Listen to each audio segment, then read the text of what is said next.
yesterday, where Ibisi Boko Haram then give 72 hours ultimatum demanding for 2.5 million pounds, that's about 5 billion naira, or else they go kill over 400, I think 416 people where they say they kidnapped from Goza where they with them right now. And we never know the fate of these people, whether they go ahead to fulfill this their threat, or maybe God go just touch their hearts, may they not fulfill the threat. We don't know waiting will be the condition of these people. But in the midst of this one, US officials or government officials don't they para, they vex, they talk, say the killy for Nigeria don't too much. Waiting they go on over the kill like this. In fact, then talk say Nigerian government they complicit, or Nigerian government officials in Ted Cruz statement say Nigerian government officials they complicit for waiting they happen for inside Nigeria. Meaning say our government hand they inside waiting they happen as a consigned Christian genocide. Meanwhile, as all of this one they go on, youths for inside Nigeria don't carry placard,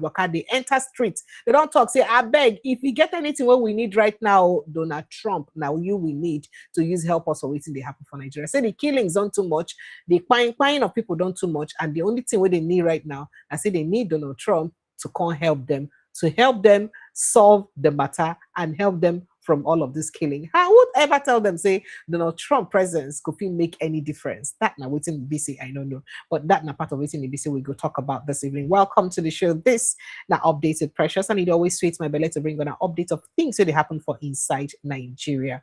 And today, another beautiful day for us to bring on an update of the matter them as it is shared for inside Nigeria. But before we go straight to all the things that happen for Nigeria, I'll go begin bring on as usual, I go like bring on a small headlines of things and where they share for inside our country. Then before we go straight, go begin look at other issues. But however, apart from those small headlines, then no also forget, say we'll also look at other matters that we get to happen. And I get for inside the house, we basically follow me sit down, make we talk about this matter then where they happen for inside Nigeria. Proper, so that we go fit put our mouth, our ear, our body inside, make we say as if for day. Well, let's look at it very, very quickly. So people don't vex, they talk about Christian genocide for inside Nigeria. And I think yesterday night I tell on within Ibisi US congressman talk. As Ibisi, Senator Ted Cruz say more Christians are killed for their faith in Nigeria than in any other country, citing what he described as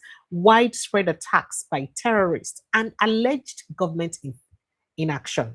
Now it's in the talk. In fact, in what talk say Nigerian government officials they complicit for waiting they happen for inside the Christian genocide for Nigeria. Good say make I just talk and make on know for hear and for a mouth. Make I just go play waiting Senator Ted Cruz talk, make on a hear and for a mouth directly as in TikTok. More Christians are killed for their faith in Nigeria than anywhere else in the world. Since 2009, Islamic jihadists have murdered more than 50,000 Christians in Nigeria. And more than 20,000 churches, schools, and religious institutions have been destroyed, most burned to the ground. Scores of Christians and several others were kidnapped over Holy Week. Nigerian officials have been, unfortunately, complicit in facilitating these atrocities. At the state level, a dozen Nigerian states implement Islamist blasphemy and Sharia laws. At the federal level, the government looks the other way at Islamist violence. The result is, unsurprisingly, yet more jihadist violence. Last year, I introduced the Nigeria Religious Freedom Accountability Act, which would require placing Nigeria back on the country of particular concern list and impose sanctions on officials involved in enforcing blasphemy and Sharia laws. The U.S. government knows who they are at both the local level and the federal level, and they should be held accountable. I'm sorry to say that Nigerian officials are, at a minimum, in denial of the government's role. In October, several officials, including the Deputy Speaker of the Nigerian House and the Chairman of the House Committee on Foreign Affairs, and a range of anonymous officials linked to the President, directly attacked me for saying that, quote, officials in Nigeria are ignoring or even facilitating the mass murder of Christians by Islamic jihadists. Last year, I met with a delegation of top Nigerian defense and security officials. They said they were committed to ending the violence. I told them I would judge their commitment by the results. Those results have yet to materialize. President Trump has established that the United States will use all tools of statecraft to counter the violence. He ordered that Nigeria be added to the CPC list, and in December he ordered the Department of War to target ISIS terrorists in response to their massacre of Christians. I'll note that the Nigerian government said at the time that it welcomed and indeed requested the actions. I find their statements to be somewhere between hypocritical and infuriating. In December, the president said that jihadists had been targeting Christians in Nigeria, quote, at levels not seen for many years and even centuries. What does the situation look like now, several months later, and what can and should the United States do to stop the mass murder of Christians? Okay, so that now waiting ABC or God Ted Cruz don't talk, and this whole matter about how Nigeria go use, how Christians, how the US go fit use help us, how they no go help us, what they go fit do to help us. We never fit still understanding what capacity we US go help us and how they go indeed fit help us. But in the midst of this help, we say they won't help us, even though they send a lot of people come over to about 200 troops to come help us train our men here for inside Nigeria, military men for Nigeria, on how they go fit use counter these people where they kill both Christians and other people for Nigeria. Guess what? Turkey don't also come. Turkey will be formerly a Christian country, will be now an Islamic country. Don't also come, send troops to say then they also help us to train our troops. And this one don't get a lot of people worried, especially because of some things that will happen, get to do with Oga and Gumi telling President Tinubu, say, why you go get help from US? Why you no call Turkey or Palestine, to help us? Why you go get help from it can be like, see, that advice now they call for help from Turkey. But how Nigeria go fit is come up for this one? But one critical question will be say a lot of people go on ask now: how possibly they say this kind of things they happen for Nigeria and our government no know within their real agenda be? That's a question we people they ask, because it go there possible say people go come like this, they kill people, they take over their lands, and government still no understand within the agenda be. Make I tell you within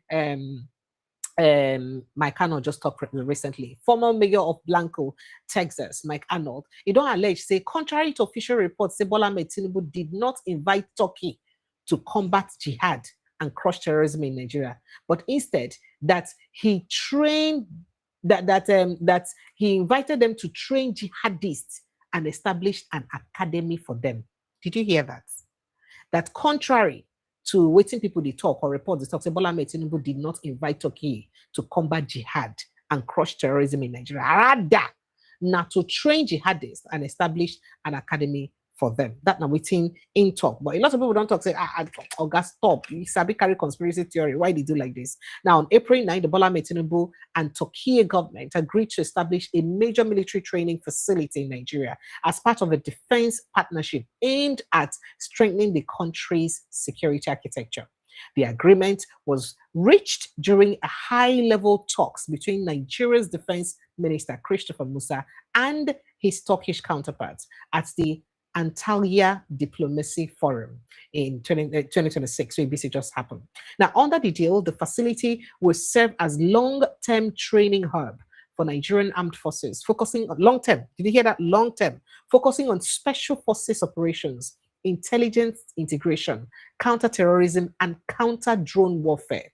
And just to remind you, in the past, an Egyptian, television station been don't accuse Turkey of sponsoring and sending arms to Boko Haram for Nigeria. And many people, they wonder, of all countries, why be saying that the country where be say other countries don't they indict, say they do this kind of thing to Nigeria, now won't come help or ask for help on how to handle the matter. Now, according to a statement by the Minister of Defense and Chief Information, Queenette Ihoma Hart, the planned training center will serve as a long-term hub for capacity development, with Nigeria already identifying a suitable coastal location for the permanent facility. However, as if you say this one just happened, so the scene don't raise a lot of controversy. People can link Turkey overseas military engagement to Sadat International Defense Consultancy, private defense firm, where they funded in 2012 by Adnan Tanvardi, a former advisor to Turkish President Recep Erdogan. So, according to publicly available documents, Sadat describes its mission as supporting military cooperation within the Islamic world. You hear them? Within the Islamic world. Now, reports from organizations such as Agence France Presse, that is AP, the Syrian Observatory for Human Rights, and foreign, they had previously examined allegations that the firm has been involved in recruiting fighters from Syrian conflict zones for deployments in foreign theaters. These claims remain contested and have not been universally verified so far, just so we know. However, and so Ibise Mike Arnold said con carry on matter con come out. Con they talk about this matter. And waiting in right to say on April 19th, Nigeria signed a deal to build a permanent Turkish military training facility on its soil. The Nigerian government is calling it counterterrorism cooperation. Turkey runs its military expansion across Africa through a private company called Sadat, founded in 2012 by Adnan Taraverdi, who was Erdogan's personal chief military advisor. Sadat stated this. Standard stated mission in their own document, that is their statement of mission for their own document, is assisting the Islamic world to achieve military supremacy over what they call colonist countries of crusade mentality. This is not a security contract or contractor. Now, waiting to talk. This is a religious war with a payroll. Now, waiting to be saying right. Now, even more shocking is how Sadat staff its operations. AFP, the Syrian Observatory for Human Rights, and Foreign Policy magazines have all documented that Sadat recruits its trainers from Syrian jihadist networks. Men who fought for al-Nusra, men who fought for ISIS, and deploys them across Africa under the cover of military training agreements, exactly like the one Nigeria just signed right now.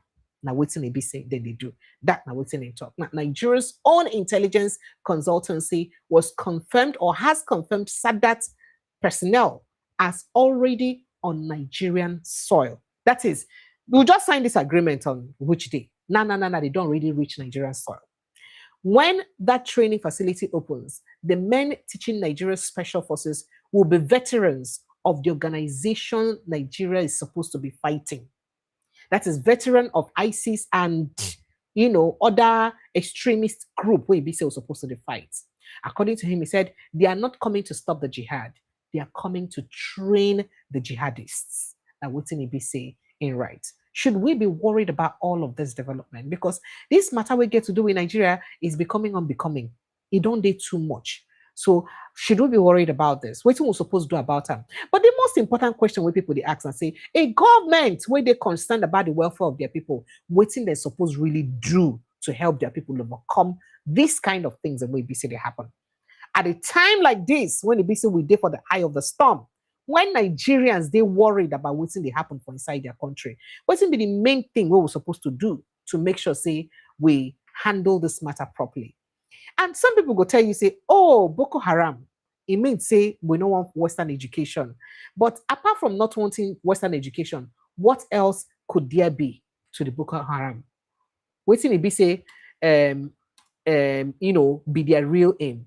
Others go tell you, say, let's not deceive ourselves. The real purpose of Boko Haram, not to Islamize Nigeria. Because if you look at their modus operandi, almost all the people will be say they don't kidnap so far, how then they try to force them, maybe say, then convert to Islam.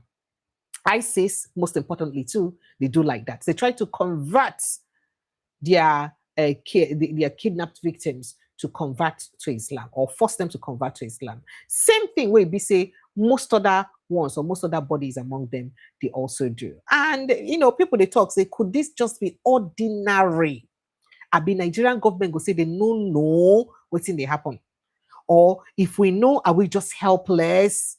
If these people get plan to force majority of Nigerians to adhere to a particular religion, how is it that our government is oblivious of it? But if the plan no be plan, or maybe saying a lie, then waiting the BC would they do about them to make sure, say, we at least save our people and ensure, say, the deaths then stop. But all of this conversation and more now I go get this evening as I go invite my guests to come in straight into the studio. But before I invite them, making come into the studio, as it is our tradition, I would like make a just show us some things and maybe say they happen for inside Nigeria. Earlier today, something happened for Nigeria. What we see in report where they talk, say the Nigerian army arrests a particular young man where they see with a particular person, a kidnapper, or sorry, a bandit or a terrorist, as it were. And while they were trying to question him on what he be saying they do, and why they make him talk who they be, make him give them information. Guess what he said? In fact, according to what they talk, they said the entire for 3 aquarium. I cannot show you that video here, or please, I'll just blur it. Say then they work for a top military officer, and it could just shock you. Military officer, who be the top military officer? What did they work for, and to what gain or to what end? Waiting on a really stand to gain working for a top military officer. That not just say you just a talk, or not true say now waiting happen, because as all of these ones they happen, people still they die. People never stop to die. Nigerians still they die almost daily in their numbers. People still they die. For Benue State, people still die. But make I show you that video, make you hear them with your own ear. Allah fata mutum so uku aka je da ni. Ina yaushe kuke? Wallahi ban da bindiga ni. Baka da bindiga ko? Wallahi ban da bindiga. Waye ne mai gidanka? Mai gidana. Baka ji baccujo ba. Wani sunan shi? Baccujo. Ina yake? Yanzu aka matan shi suna hannun manga na Abuja. Manga na Abuja. To Allah ku sauki ke ni. Kai mana bayani ina yake zama? Ina da girma Allah. Kana jina? Wallahi zan gaya muku. Ina manga yake? Manga Abuja yake. Abuja yake? Shine mai gidanka? A'a. Soja ne shi. Wane ne mai gidanka? Babban soja. Wai! Babban wane? Wai! You will talk true. Shine babban wane? Haka yadda kuke man ba zan ba ku. Sai uwarka. Wallahi ba zan ba ku, ba zan fara kamuwa ina saki ne yau ga.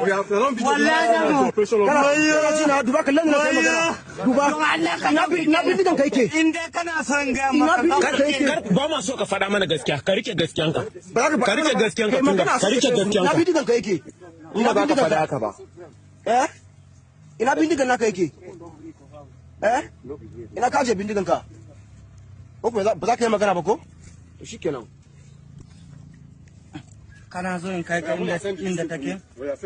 Ai na take. Ka faɗa mana. Ya ka faɗa mana. Ka sauki kenan mu shiga mota mu tai. Ka yi magana yanzu a sauki. To ka sauki kenan muna. To na ce ma ga inda take yanzu za mu je ne. Makuna put eye for those. Oga.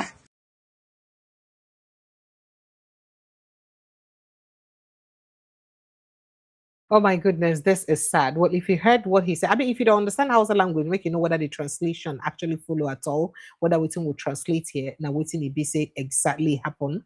I beg, if you don't understand Hausa or Fulani language or whatever language that was spoken in that video, please kindly help us explain if truly waiting the insane talk. And say, make them wait, I beg, make them wait, say Ingo talk. Say that they work for a top military official waiting for Abuja. We're talking about terrorists.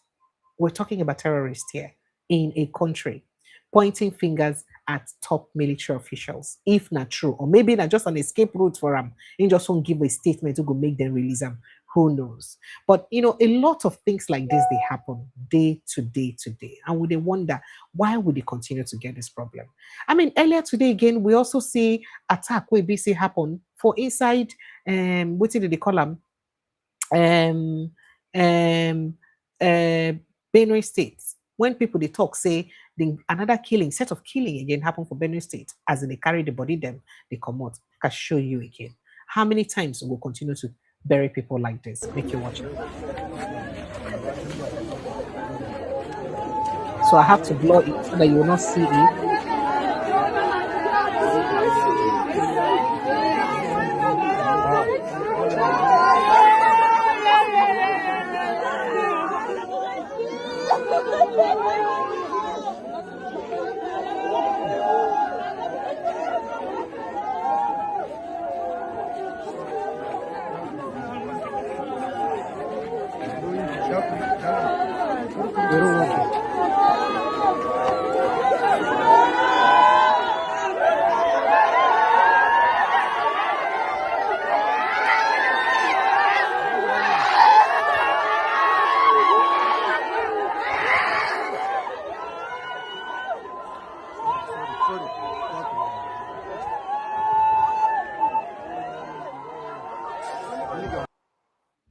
All right, sincere apologies. That's actually not Benue State. That is Bokos in Plateau State. That's now where this particular one happened again for Bokos for Plateau State. Now in this one happened, and people don't they complain. Say, waiting they go on here. How all of these kind of things will continue to happen like this, and what will go feed do to stop them? Well, while I wait for to join me very quickly, make I go bring on a headline of some things that happen for inside Nigeria. Power Minister Adelabo resigns to focus on Oyo governorship race. Abducted Unijos graduate John Arum regains freedom. Make we see other matter than we get there. 2027 fix dangerous loophole now. Article demands urgent amendment of Electoral Act. NAFDAC seizes 350 million worth of fake alcohol in Lagos raids. Make we see other matter. Insecurity. Senator Ningi calls for suspension of political. Let's be serious. Make we leave all this. Oh, won't do election. Not be people wait their life and then go do the election. Can we just be serious here? Taraba APC inaugurates executive urges fairness, neutrality. Zamfara APC Congress preparations hit snag as Matiwale raises concerns. APC Forum backs Governor Yusuf for nominating Sule Garo as Kano Deputy Governor. 2027, stop intimidating opponents with Tinubu's name. APC chieftain warns Senator Wadada. 2027, Wiki-backed PDP fixes presidential form at 51 million naira. Governorship at 21 million naira. It shock you? Okay. All right, let's go on. And then CBN raises alarm on fake emails, links used to hack bank accounts. And then FAC shares 2.04 trillion naira to federal government, state and local governments in as much revenue. And then why Tinubu sacked Edu as Nigeria's finance minister? When I'm done with this, we'll face Edu's case proper. We'll talk about Tinubu sacked finance minister Edu leaves Nigeria economy in shock. And let's see what we have there again. Taraba First Lady urges routine immunization to protect children. Niger government to release budget funds for disaster response. And then Khan tackles Isaac Omolehi, denies splits, missing relief funds allegations. Court hears the Suki co-defendants made statement. And let's see what we have here. 2 gunmen killed as troops launch night ambush in Plateau State. ISWAP buries 30 fighters after NAFE strikes in Borno State. Military eliminate over 30 ISWAP terrorists in Borno State. Bandits kill 9, injure 8 in fresh attack in Zamfara village. In fresh attack. Okay, all right then. So let's see what some other stories that we can quickly jump on before I bring in the guests starting with from. Let's see what we have here. Stakeholders urge federal government to tackle insecurity, boost youth inclusion in agriculture, and then let's see. Courts can't run a party. Turaki-led PDP tells Supreme Courts. There may reserve judgment for the Supreme Court. Tinubu makes new appointments in the education sector, names Modupe Adebo as NECO board. We could just leave that matter very quickly. Moving to others quickly. EDGE reaffirms commitments to digital transformation of police. That now written on a federal government notice. They said they're very, committed to digitally transform the Nigerian police. Minister of Power Adelabo resigns to pursue governorship ambition. Wiki-backed PDP fixes date for primary, sets presidential form at 51 million naira. Make we see what we get there again very quickly. While Kenyan youths from 42 tribes unite in protest against rising fuel costs, Nigerian youths remain divided, demanding incompetent Tinubu out of tribal bigotry. Social commentators now talk about. If you need to see what's in the album for Kenya, we'll talk about it when I, finish with my guest. U.S. courts.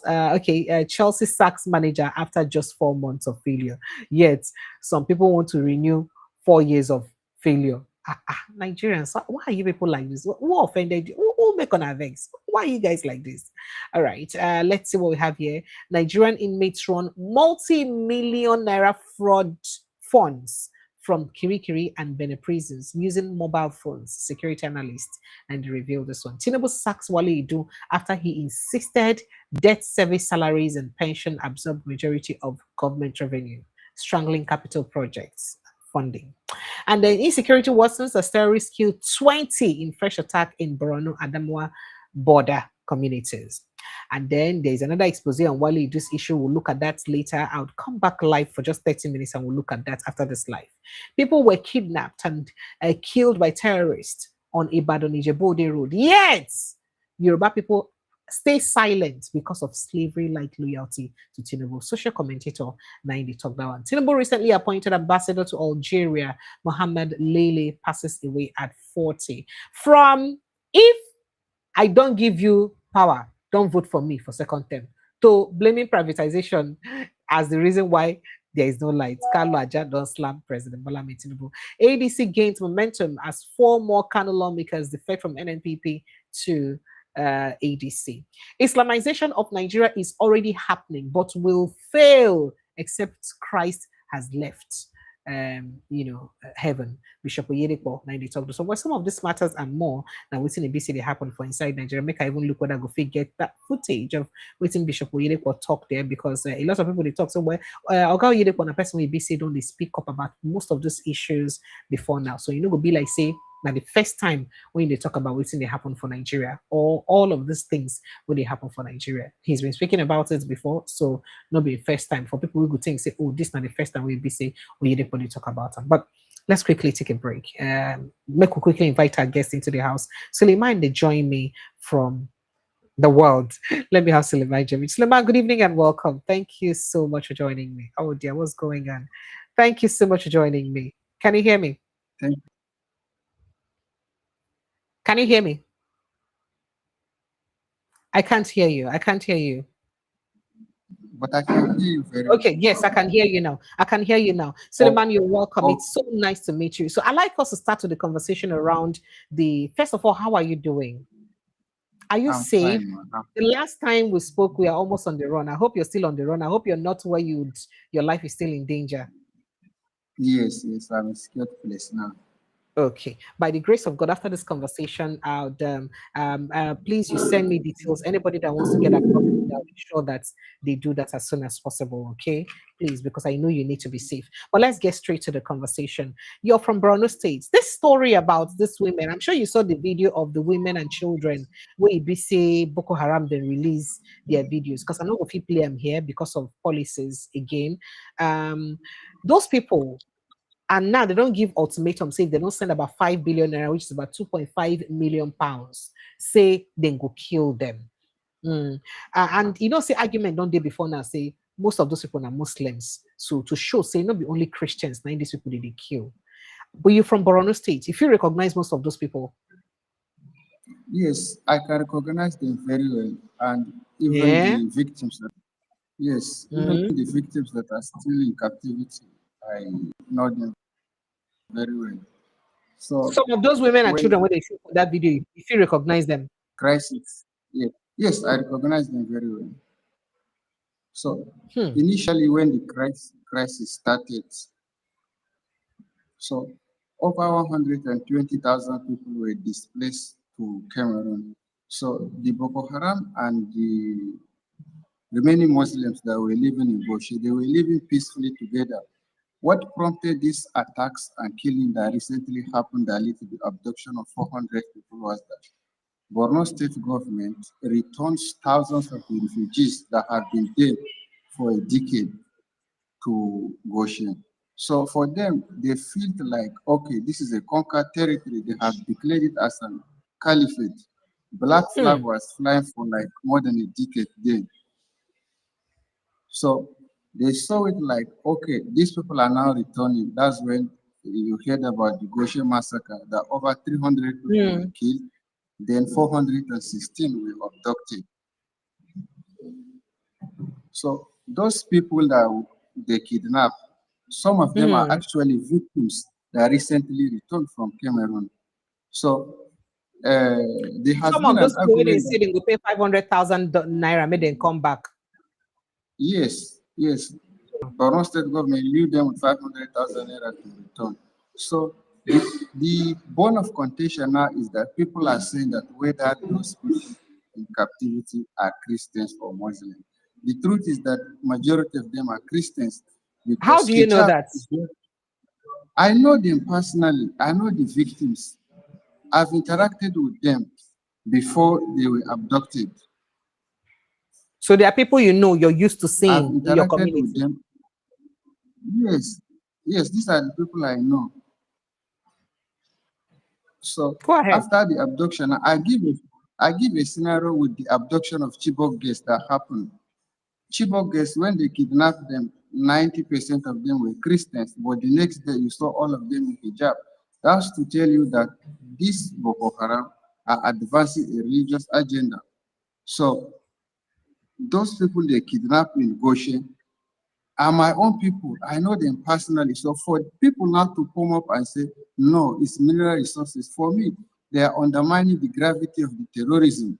And I saw those people as part of the terror organization because you What do you cannot mean? just thwart. What do you mean? Okay, okay, like the recent interview I watched on your channel, I heard some people say is a farmers herders clash. This is a mineral resources fight. So for me, for a person to think, despite the video, I sent you a video they released on 9th of this month. It was very clear. The Boko Haram leader said, convert or die. So if it is not a religious fight, why will he say you must convert as a yardstick for a peace? You watch that video. So Yes. So the real agenda is that the jihadists are advancing and people are being killed every day because But of their faith. but you have a lot of mineral resources, especially gold deposits for inside Borno State. So why you no feel saying that because of the mineral resources one I get, now make they do this thing? No, it's not because of mineral resources. In fact, those places that the terrorists occupy, they are already governing it. So how can somebody now be going there because of mineral resources when the place is governed by terrorists?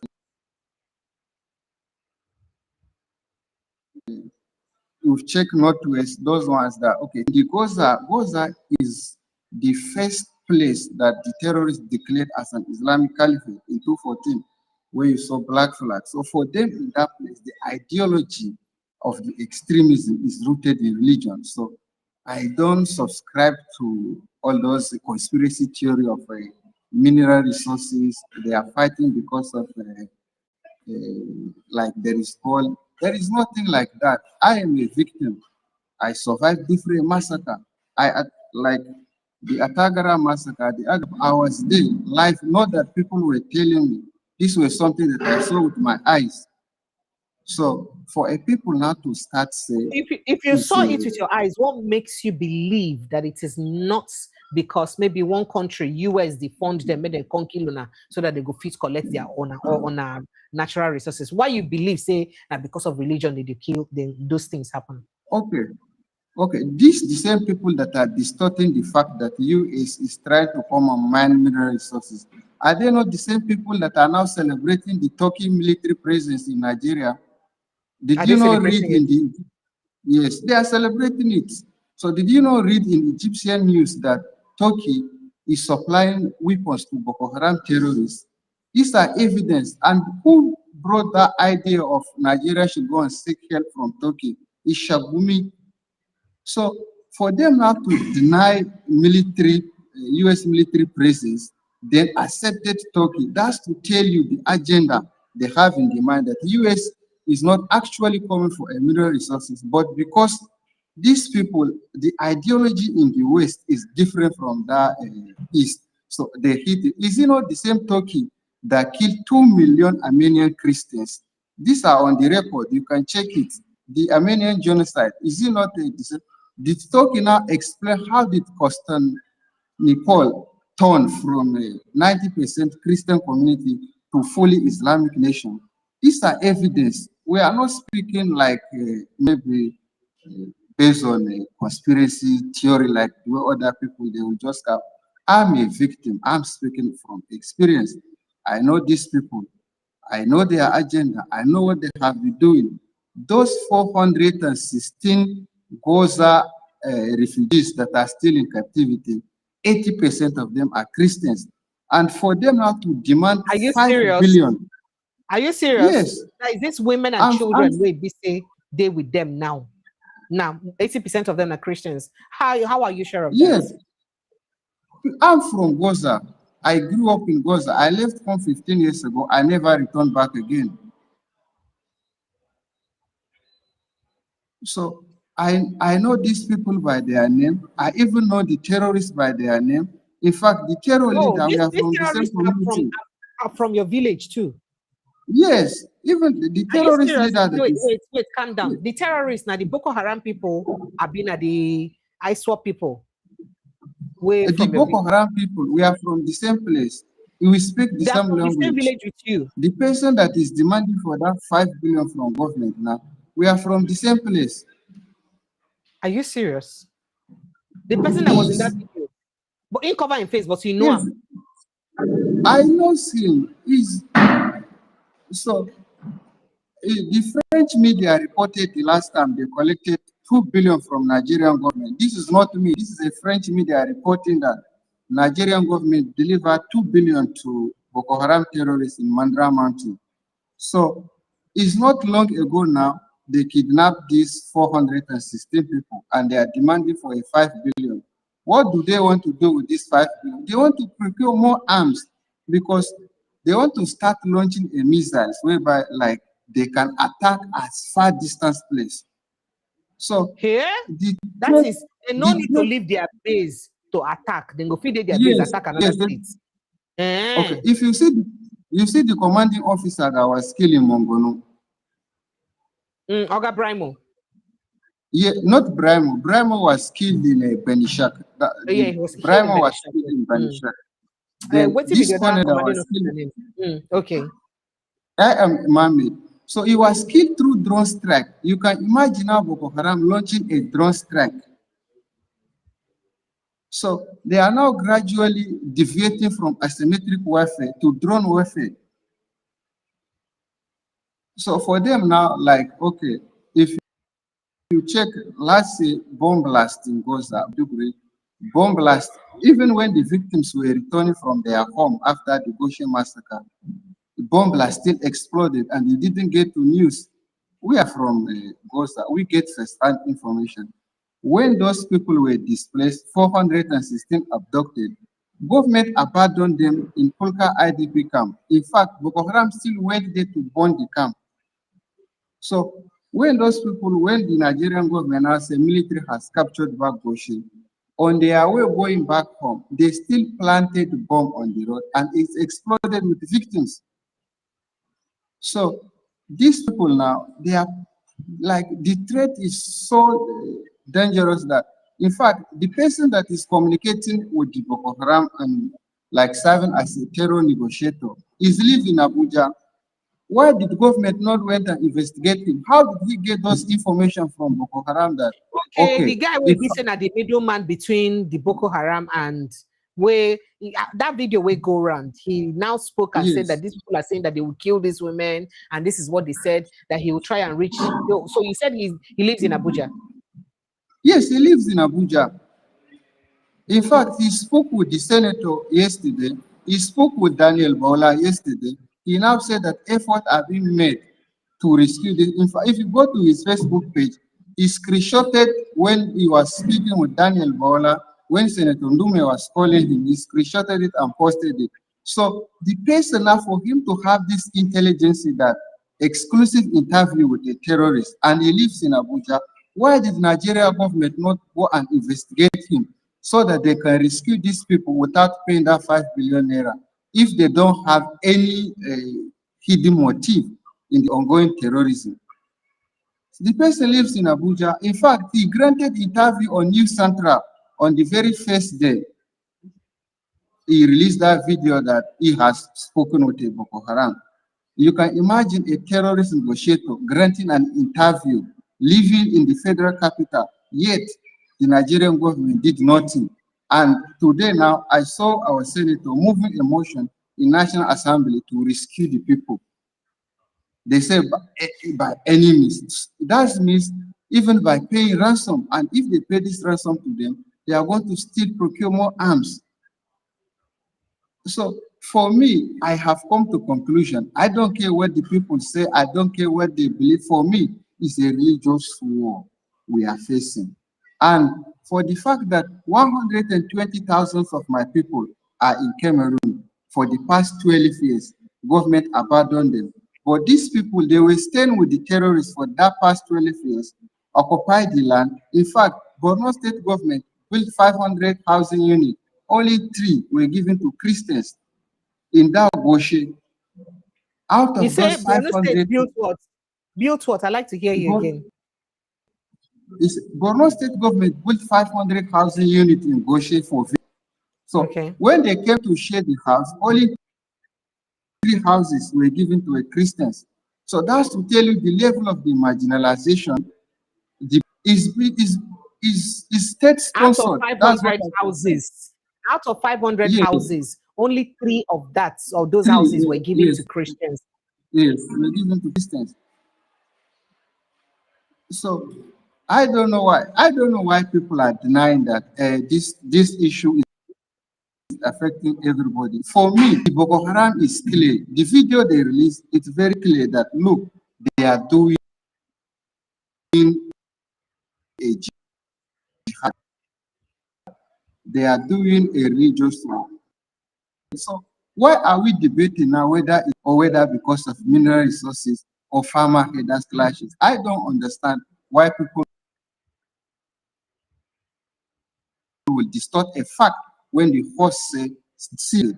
So it's very sad and painful that you have to be persecuted simply because of your faith or the way you worship God.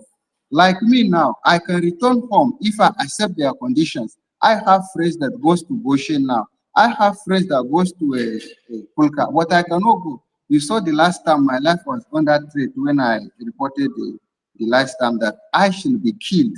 That's what they say. You listen to the threat Yes, the that voice I notes, should be yes. killed. Yes, simply because I'm saying the truth. So I cannot go back to my home now because I'm a Christian. And those people that are my friends, they go home. In fact, they are contesting for a political position. To them is an added advantage because people are living in refugee camp. You don't need to vote because whatever they hold now in those words, that's what will become. So for me now, I don't like I have decided my life is no better than these my people that have been killed. I have survived different attacks and bomb blasts, and the reason was very clear that look, they want to establish caliphate. Okay, if it is not a religious war, why will Boko Haram now go and put black flag, then declare it as an Islamic caliphate and put it as a headquarters, and that's where they will be launching an attack? Why will now In be a Goza, in your kidnapping that local happened? government. Yes. So why will kidnapping that happened in Niger State, why will the ransom be paid in Goza? If Goza is not a global jihad terror network, why will they now be going to pay a ransom? Why will even Nigerian government think of going to pay ransom to a terrorist network? That is if that In fact, report is true now, because the government has said it's not true. You understand? how can no, it's true. Boko Haram doesn't lie. You see these people now, for you to confirm it's true, they will never release these 416 people in captive without a ransom being paid to them. They have given an ultimatum that after 72 hours, then the government will hear from them. This threat is not, they don't joke with the threat. In fact, let me give you a scenario of one of the EYN pastors. I fellowship with EYN church when I was in Gaza. So they told EYN that EYN have to pay 50 million to them. And they show a similar threat that they are giving to these 400 people now. EYN couldn't pay that 50 million. They butchered the pastor. The video is online. And the people said it clearly that they are sending a deterrence to Christians. So if it's not a religion, why will now Why will they say that they are sending a deterrent for killing a pastor? The pastor was more than life, like they recorded it. The video is there, is online. So these are evidence to back up my claim. And aside from those evidence, I witnessed it firsthand. I am a survivor. At the time you survived the attack, what was it like? Was there any evidence that it was also religious motivated? Because some people go talk, say, oh, when did they do the attack? Did they talk, say, oh, will they kill you because you no one give up your land? Somebody don't talk that before. But what's in the things will make you feel during those attack, those periods, will make you feel like, see, it is religious motivated or religiously motivated? Okay. Religious centers were attacked, churches were burned down to ashes, Christian schools were reduced to rumble, pastors were killed, pastors' wives were kidnapped. If it is not religious motivated, why are these people not kidnapping imams' children or killing imams? Why is the mosque still standing while churches are being burned down to ashes? Well, I sent you document the last time. I'm a member of Goza Christian community, where we have lost over 100 churches. I mean, not small cathedrals, over 100 churches burned down to ashes. But mosques are still standing on those communities. Even when yes. So if they are now denying that, okay, it's not a religious motivated, why is the pastors being targeted every day? Why is, okay, the other children that were kidnapped in Northwest, they have released them. If you check my profile picture now on WhatsApp, it's the Chibok case. After 12 years, these people are still in captivity without any effort. In fact, the people that they were rescued from Boko Haram, government married them to terrorists. They did not reunite them with their family. Yes. Which one? This is not an allegation. Some of the victims of those. Wait, calm down. He said Borno state government married people that were rescued to terrorists. Yes, How? to terrorists. How? Yes. You know what Borno state government does now? If soldiers captured Boko Haram alive, they don't kill them. They take them to rehabilitation center where government budget billions for their rehabilitation at the detriment of the victims. No, now that one Operation Safe Corridor. Now that one not be people where be say surrender. They say na repentant ones, the ones who don't surrender. Are you saying it's not the surrendered ones that are rehabilitating? Terrorists doesn't repent. It's because military overpower them at the front line and capture them. There is nothing like repented terrorists. All this one are just selected ways to pamper them. There is no repented terrorists. Anybody, you see now, they graduated 700 plus terrorists under that operation, Safe Corridor, that these people have repented. But the first batch of those terrorists they rehabilitated went back and killed Christians in view. So they said they have repented. Why are they now going back to kill people? And these people that are under Operation Safe Corridor, those Chibok boys, they were rescued from the Boko Haram district. Terrorists that they said allegedly they have repented now went and married victims instead of reuniting them with their family. So you can see government is make I understand you. When did this one happen? So that you know they talk plenty, so that we can understand you. So you say this Operation Safe Corridor people, then the repentant Boko Haram people, that government from Borno State married the victims. That is the ladies where them been kidnapped, where them rescue from them. Then marry them out to this Operation Safe Corridor people. We don't repent. Yes, you can search it online. When, what year?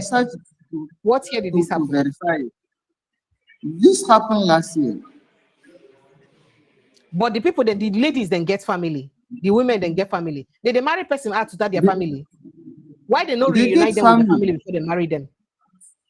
In fact, to confirm what I'm saying is true, the first lady said those Chibok girls, the reason why they were not rescued is because they have fallen in love with the terrorists. I don't know whether you listened to first lady made.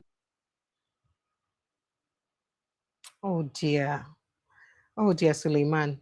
That is the first lady of Borno State. Oh, I think his network is bad. Please forgive us. Are you kidding me?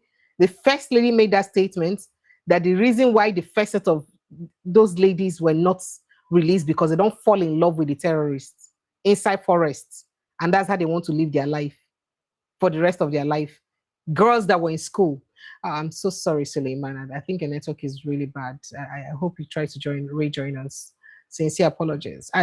It really beats my imagination, you know, some things so basically happen for inside Nigeria. And honestly speaking, if they explain some of these things to you, it would be very difficult for you to understand them. If this is true, I mean, he said he speaks from experience because he's an insider. He's from that community, like community Gongo, and he just know. Say he even said that a lot of these people, that is the terrorists themselves, they know them.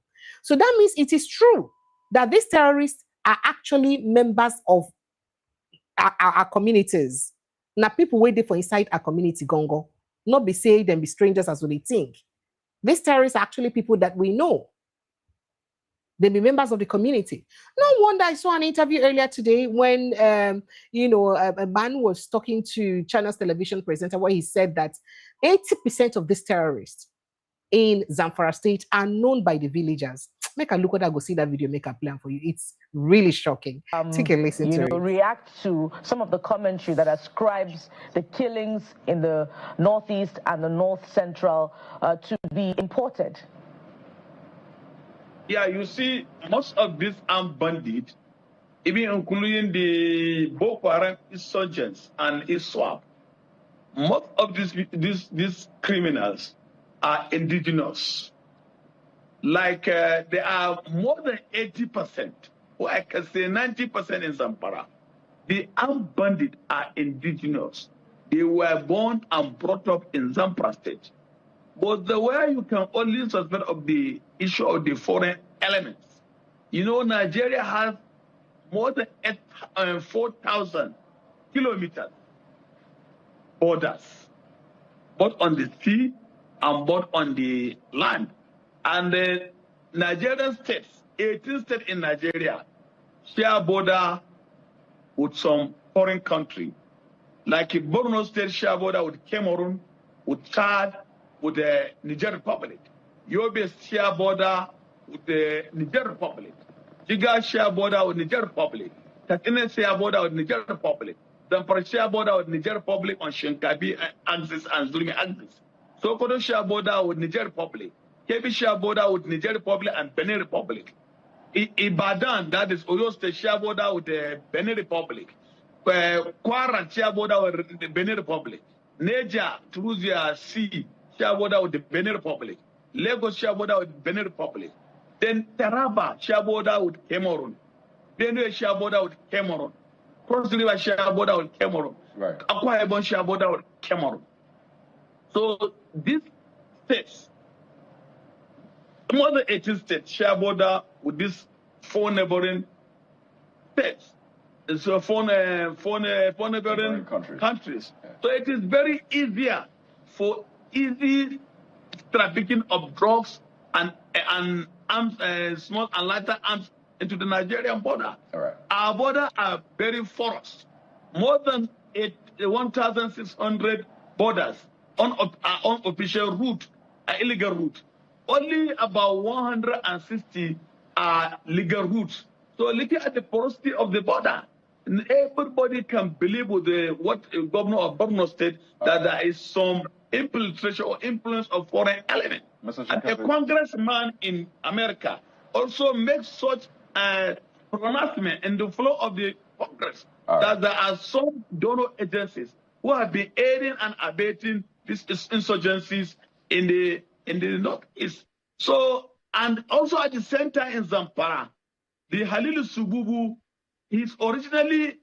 their father are originally from the Niger Republic, and he has been smuggling these arms and ammunition from Niger Republic and from Benin, and even from Libya.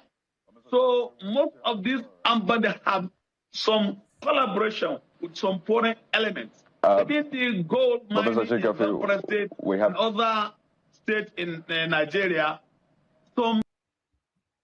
This is really sad. It is so painful that we could just come for television stations, they talk this kind of things and all that, and real human beings' lives, they altered because of the activities of all of these people. Real human beings don't die.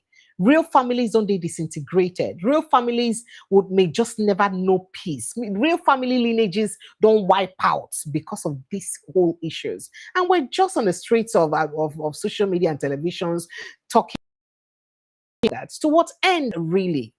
Again, I asked that question when I asked at the beginning. How is it that the Nigerian government is oblivious of all of these things that's happening? They know, say all of them. Okay, maybe now we make them be our sons and our brothers. That's it. Maybe that's why they call them prodigal sons and they are brothers. So we can always forgive them.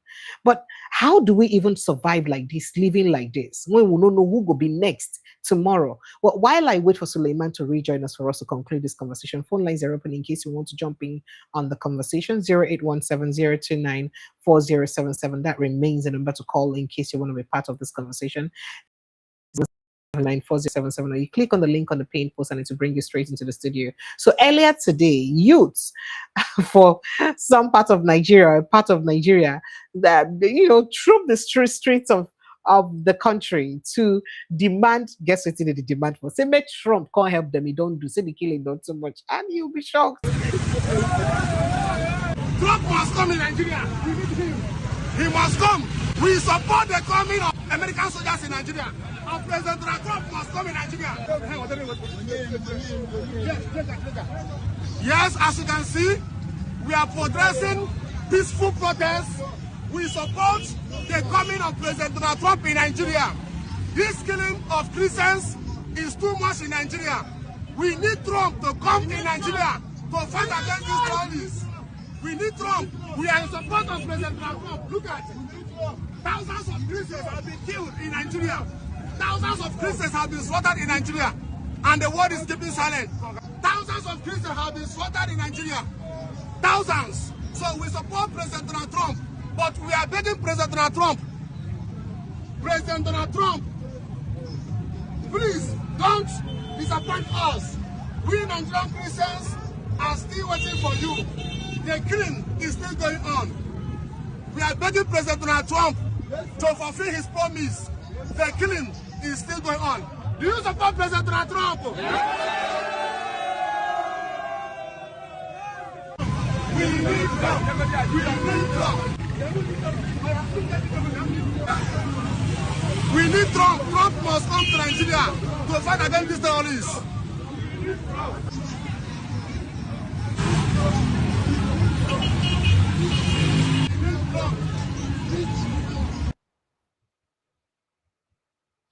This is so sad. So now waiting happen for inside Nigeria be this one, and people don't they talk.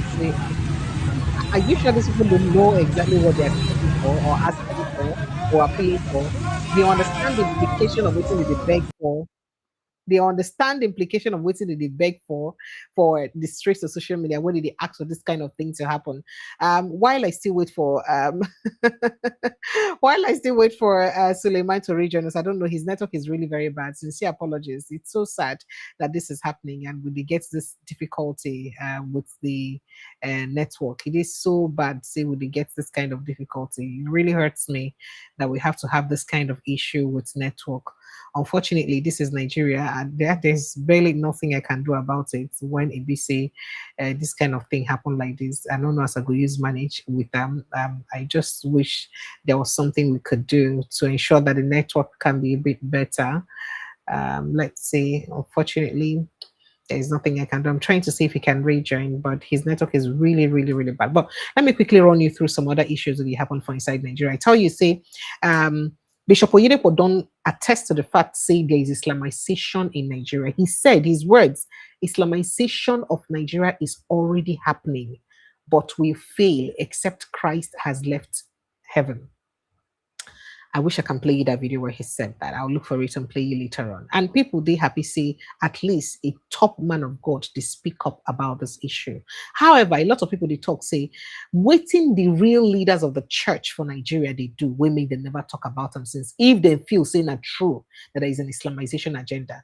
Or everybody just keep quiet, just the do a munu, just keep quiet, just the hope say, just the do hush hush about the conversation, like we're not really serious to address it the way it should be addressed and to call it the name that we should call it. But meanwhile, people when they push whatever agenda, whatever it says, are succeeding, they break boundaries, they continue, they push further for what's in the one. Bishop Oyedepo is from Kwara State, and his state's Yoruba speaking part of Kwara State. Most of those local governments have been, especially one particular local government, communities don't run finish, come out inside. People don't run come out finish inside. So if he's from Kwara State and his state is really hit this bad, why he be saying that now he call him waiting a bit, or people go say, well, he don't call him waiting a bit before. But as a top man of God, waiting he don't do. Not be people like this supposed to come up to themselves, call international community, say no, way the Christians in Nigeria feel threatened if you feel saying a Christian genocide. We feel threatened that there is an agenda going on to turn all of us to Muslims. What is really going on? And how is it that, top government officials even be comfortable with Nigeria belonging to an Islamic organization when it be say we to belong to anything in particular? Why like that? So there are lots of questions that begs for answers that most of us don't even get answers to these questions, and it just beats our imagination as things that usually happen for inside Nigeria. Hello, good evening and welcome. Yeah, Precious, good evening. How are you? I'm fine, thank you. How about you, sir? I'm fine. This is Adega from Scotland. You're welcome. Go ahead, sir. Yeah, thank you. Yeah, the simple question we have to ask the government is that what is the duties and responsibility of every government, either state, local, or federal government, is to protect lives and properties. And now the first number one assignment they get. Any government who has failed in such responsibility is not worthy to be called a government. Sometime last week I was telling you that even here in UK where we live, if you kill a dog, they don't go scot-free. That is how they value animal, now comparing to human being. You see, the government over the years have been failing in this responsibility. But anyone coming to take over will tell you, oh, we are going to do more. We are going to make it. We are going to protect the Nigerian citizens. But when they come, they will become so worse than what happened in the previous government. Okay, like I was listening to this congresswoman that was talking about Matawale. Why yes, keeping Matawale? From the appointment of Matawale, there have been a security indictment on Matawale, close to Turuji, Bello Turuji. Why is Tinubu still keeping Matawale till today? Every day from north, south, east, and west, killing, dead. We are just showing something that happened in White just now and now. Do you understand? I have fortunate to live in Jos for 9 years before I left to UK. From Jos, I went to UK. You live when you are going out, you are not sure if you are coming back home. And this has been going unabated, particularly Plateau and Benue and Taraba. If you say it's not a Christian genocide, these are Christian-dominated states. What that young man was saying is not lying. That clip regarding the first lady of Borno State. What do you call it? That state. Yeah. I listened to it. It's not so she really said it. So she actually said it that the girls are falling in love with the terrorists. Yes. I don't believe you. It's not this year. It's a past video. It's not a correct video. Do you understand? Now, how do you explain this? That terrorists that are killing ordinary Nigerians, they are killing militaries, they kill police, they kill army. You can see in recent time, general, captain have been falling into the heart of these people. The same army in Nigeria are rehabilitating the terrorists. Do you understand? Yes, I do. The same people that these terrorists have killed, if you go to IDP in Nigeria, they don't have food, they don't have water, they don't have anything, no school, no medical for them. They are there in ambush.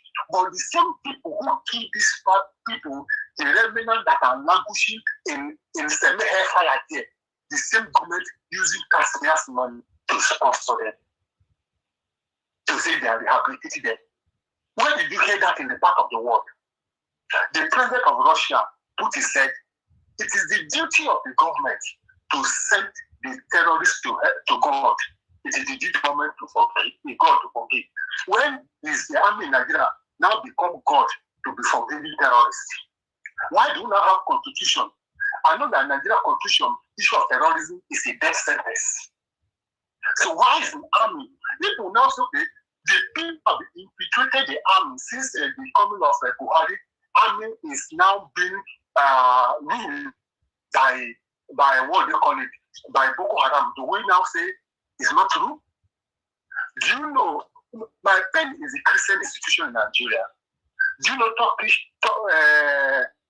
Turkey was a former Christian country? We know. I mean, Iran was too. Yeah. So. Okay. Do you know this non-chalant attitude of the Christian that make them to fall? And that is what is playing out in Nigeria today. People, when you say it will never happen, it doesn't happen in a day. It's a gradual process. Let me tell you, before the Tinubu, they said that nobody in Nigeria would Muslim people. Did they come to pass? That is the result of what we're seeing today. So gradually, they will not see. That's all of what people will say. Okay, looking at the churches in Nigeria, the Jim, Living Stage, MFM, and the rest of them, they were just making noise on the altar. We expect them to team up, come out and shut the whole country down. They have the mouth, they have the number, they have the population to shut the whole system down until this is done. But instead of them, they will be individually in their church and shouting. That shout does not go from their church. Let them come out, Dunamis and the rest of them. Everybody come and say, enough is enough. Thank you. Until they do that, these people, they will be doing it unabated. Thank you. Thank you so much. It is not issue of child play. The Christians should wake up. What that man is saying is 100% true. It's a religious war. Thank you. The Christians wake up and this will continue. That's just my contribution. Thank you. Thank you so much. I appreciate you. Thank you so much. Thank you so much. Suleiman, welcome back. Sorry, network deal with you. Suleiman, can you hear me? Darkness is where you did. Then take your lights. I can't see your face. Suleiman, are you there? Suleiman? Hey, our village people know made this interview complete. Oh. I hope you're safe where you are. Whoa. T.Y. Danjuma, good evening and welcome. So, guys, you remember that the last time we spoke, Suleiman needed help, and I'm sure that a lot of you, I felt like he needed help, to be sure that at least he can stay safe. I'm sorry, I know Sabi collect money for person hand. So I'll be taking his details today and I'll be passing it out to anybody who sends me a DM on how to help him personally. If you don't do this platform before, you don't see when it be say, then waiting happened to him, how he cannot even dare to go to his village. So I think they get because of the threats, they're threatening him and all that. And he has to stay far away from where he is. He's a student about to wrap up. So please, if you want to assist him in any way, please kindly send me a WhatsApp message to the WhatsApp line 0817-029-4077, and I'll send you his account details because I don't want to be involved, so that you can send whatever widows might you have to him directly. T.Y. Danjuma, good evening and welcome. Welcome. You're muted, sir. Yeah, good evening, Precious. How you doing? I would like to say I'm fine, but I won't show you what in Isoko people they do your brother. I don't like them. They don't get respect. The Necessity Boys movement they come is Delta State where I know. Now they begin say no, say they don't want rice. Say no lights they want before anybody will come. Say no lights, no campaign. Oh, yeah, make I show you. No campaign. We don't need to come for fight again with that fire. We need no lights, no campaign.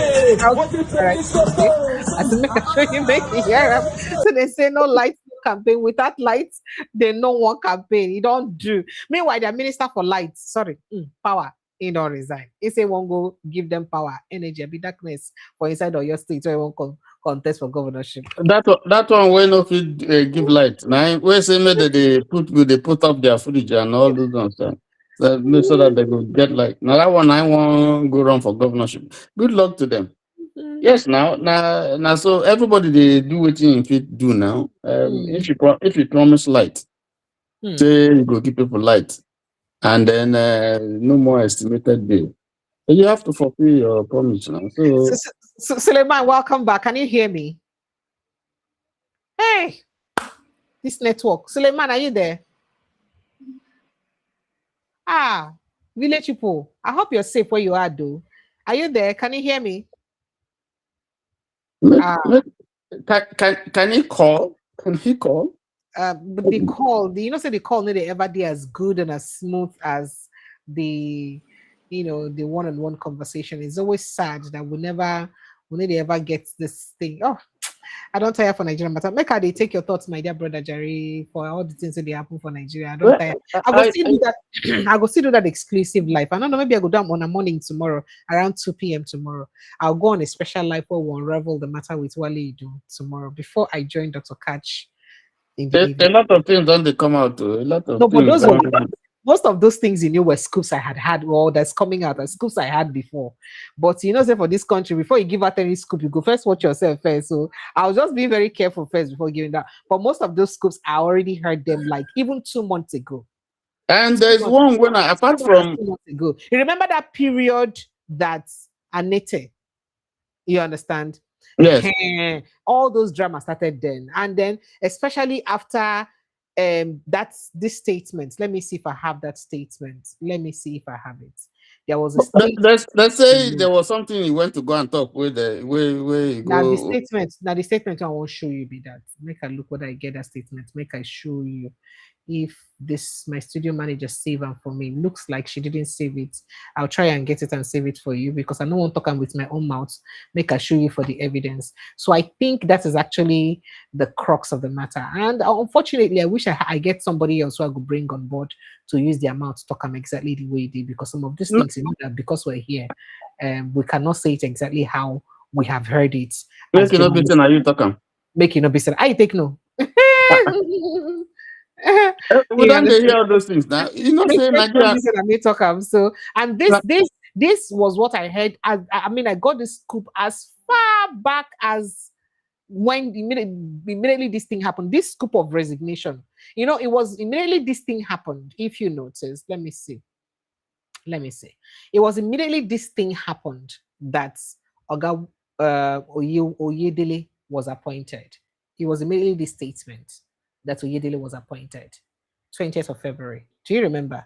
Check the date that Oyedele was appointed.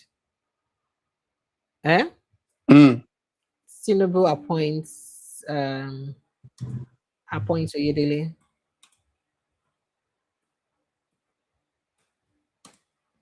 As minister. Okay, so it wasn't far from the date. Exactly. Now I'm trying to get that. I'm trying to get the dates that he was appointed for Minister for State for Finance. He was appointed. Yes, he's appointed 3rd of March. 3rd of March. Now waiting day here for State House Press, Abuja. For State House Press. It was 3rd of March, 9 that announcement was made. This is 20th of February.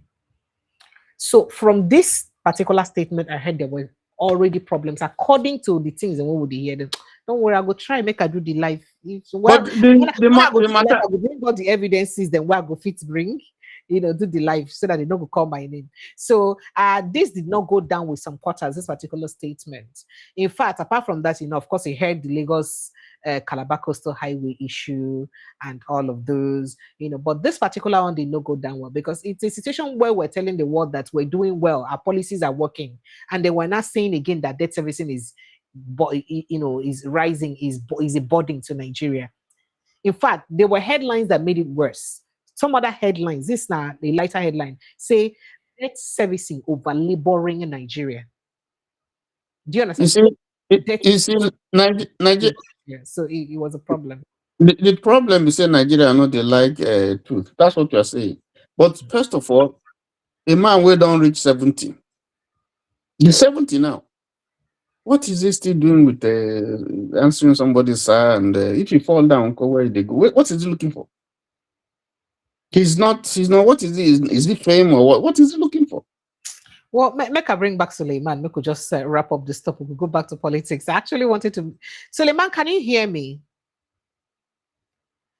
I'm so sorry, Suleiman. I think your network is so bad. But you know what you helped me do? Please, Suleiman, kindly send me your details again. I know you had sent it to me before, but I don't know if I still have it. Kindly send me your details again, so that I'll keep it handy in case anybody wants to reach out to you so that I can quickly send it to them. Please stay safe. I hope you're safe where you are. Can you hear me, Suleiman? Can you hear me? Ah, Yes, hello, I can you can hear hear me, you now. Suleiman? All right, can you hear me? Yes, yes, I can hear Okay, you. all right. So let's conclude quickly. First of all, where you are you safe? Yes, Are yes. you very safe? Are you sure? Precious, Yes. you can call him and talk all those things, at backstage with him. Not those are things that are private. Okay. Okay. Yeah, so you Okay. can. Okay. All right. So Suleiman, so you were saying something before the network went off. Can you hear me?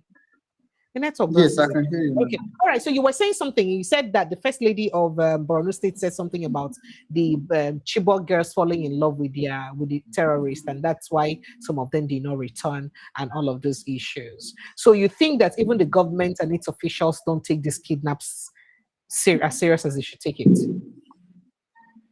Yes, yes, government. Yes. In fact, let me give one scenario that just happened yesterday now. A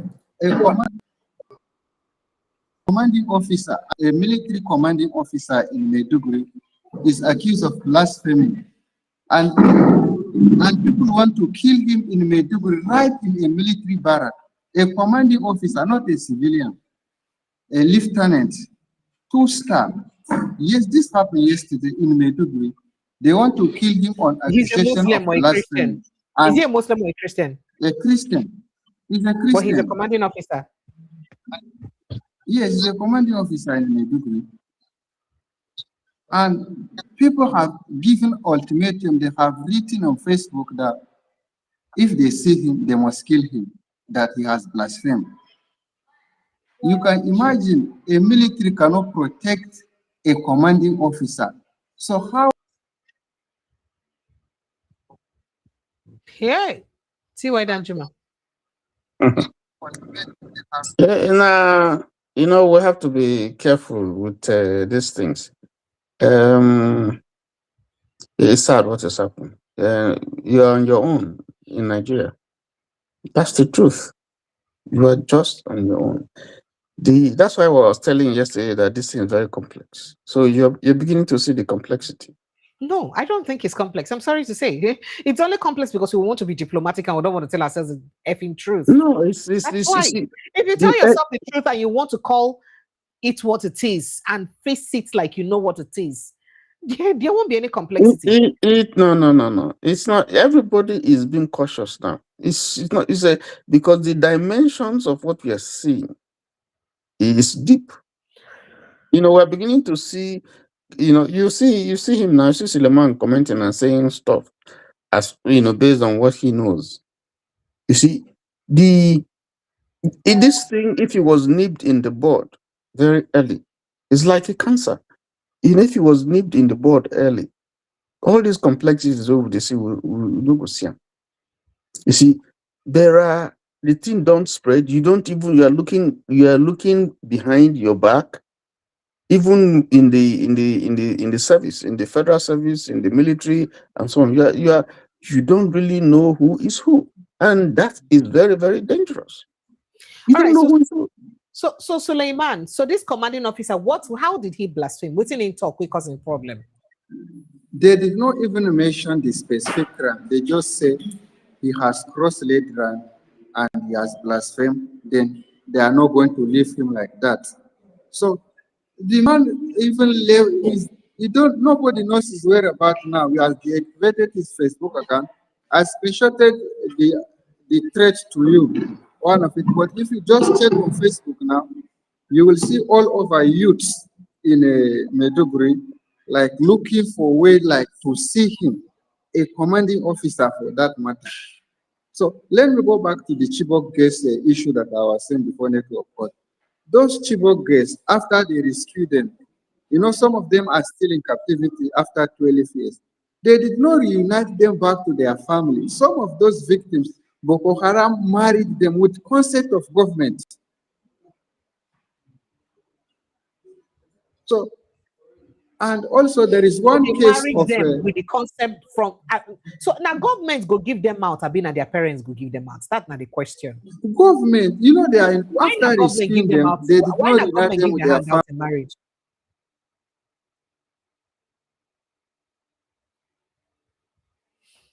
So sorry, your network is bad. So while he's trying to get reconnected, make I show you the message. So this is the message following the Can you massive hear me? public outcry. Okay, I can hear you. Yes, I can hear you. Can you hear me?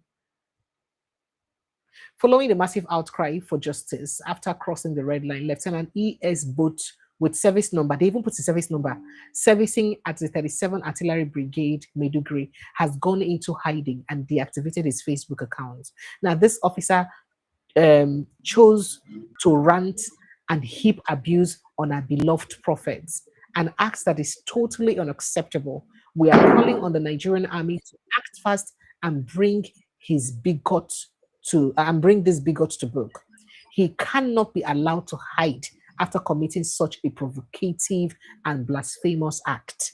Allowing such individual to remain in the military only tarnishes the institution's image and creates deep division among personnel. The authority must fish him out and ensure he faces the full weight of the law to serve as a deterrent to others. And he tagged the Nigerian Army Defense Headquarters, Nuhu Ribadu, tagged all of them.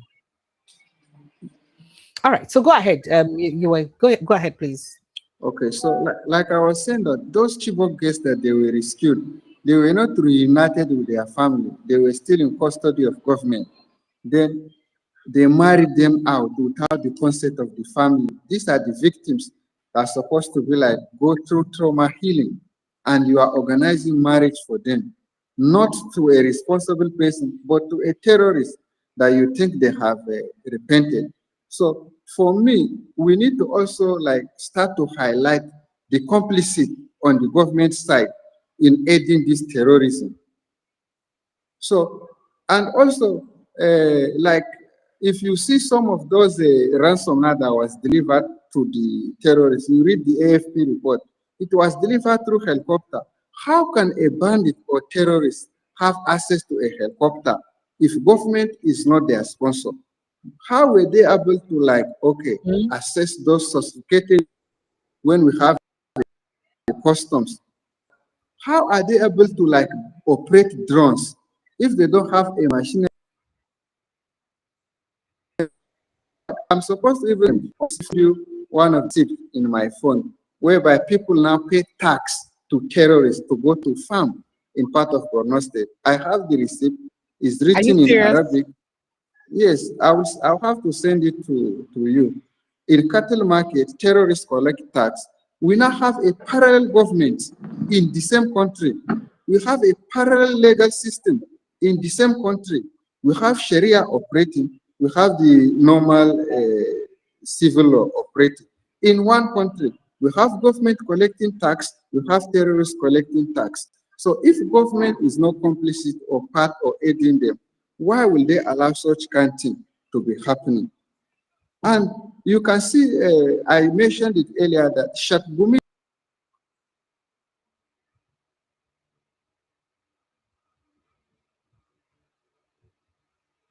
Oh dear.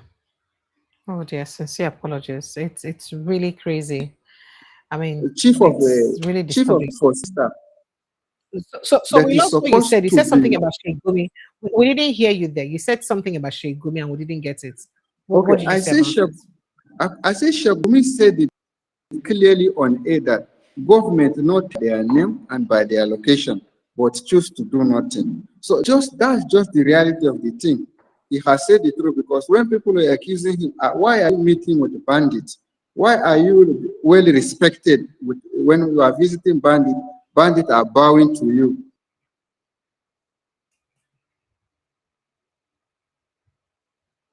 Oh dear, sincere apologies. The network is bad again, but let me quickly jump in on this call. Hello, good evening and welcome.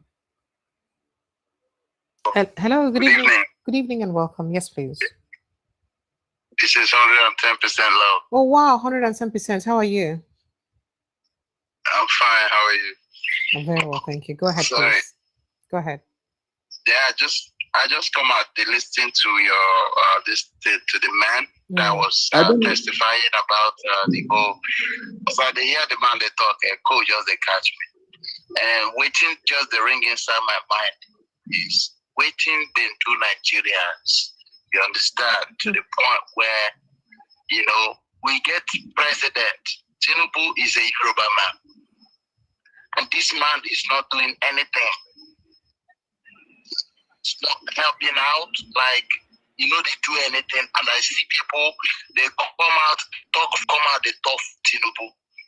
You understand? So, waiting at the tell everybody, be Hausa, Yoruba, the real Yoruba, Yoruba, Igbo,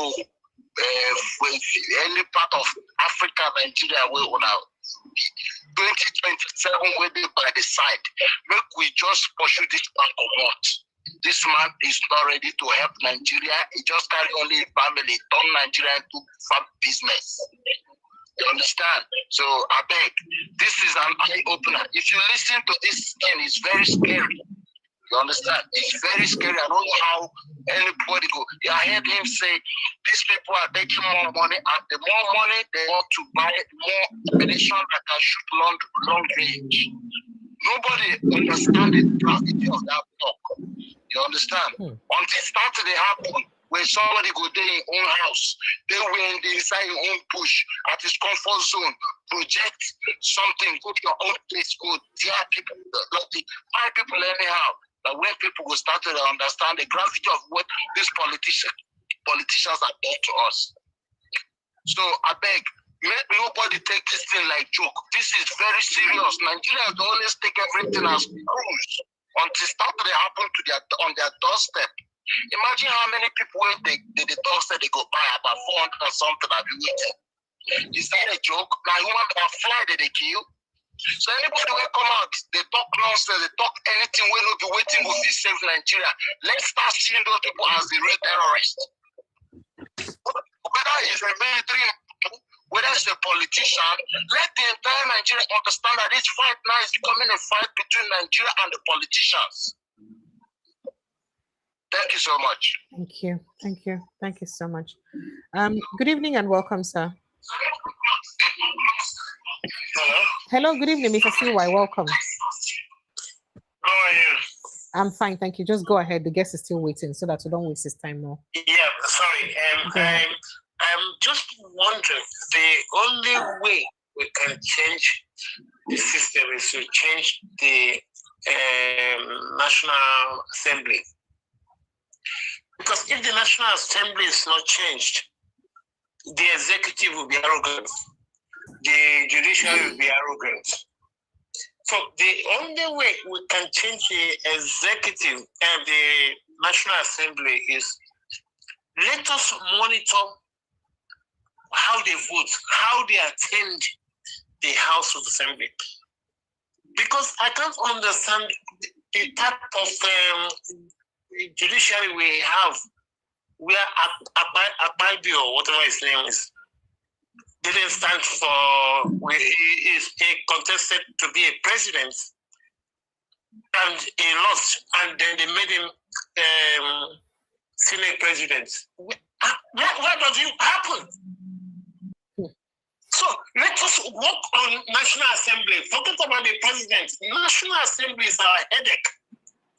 If we can sort the National Assembly out, then we might be in a very good state. Because if you fuse the executive, National Assembly, and this thing, then you have the stupid democracy that even the military takeover is better than. That is why I raised my case. Thank you very much. Thank you. Thank you so much. I appreciate you. Thank you. All right. So Suleiman, go ahead. Let me let you wrap up so that I can free. If like now, what government does is that if so. Now we are when you begin talk. Now the network don't conquer. I mean the network don't they let me open mouths. They just did they watch me. Ah.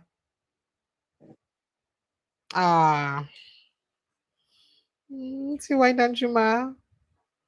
I'm so sorry. He has. I think he has spoken enough. He should. He I'm should so go. sorry. Let me just let him go. If you ask me, someone, a friend there has just said that anytime he calls, he should not. His face should not show. His camera should be off, Okay. and he should use anonymous. Because we have to protect him. And I will talk to you, after this program. There are certain things I want to share with you that border on security, Okay. because he needs to be protected.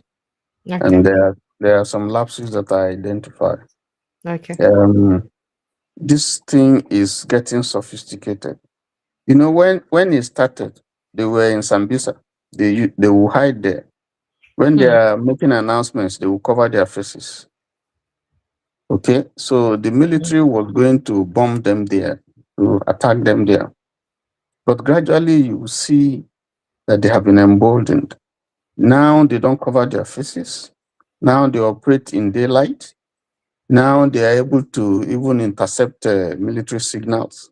They are using drones. They have rocket launchers. They have more sophisticated arms. They show up no longer just in the outskirts, in the villages, places where unoccupied places where there's no presence of government. They now come to the cities. They are now even emboldened to attack military formations.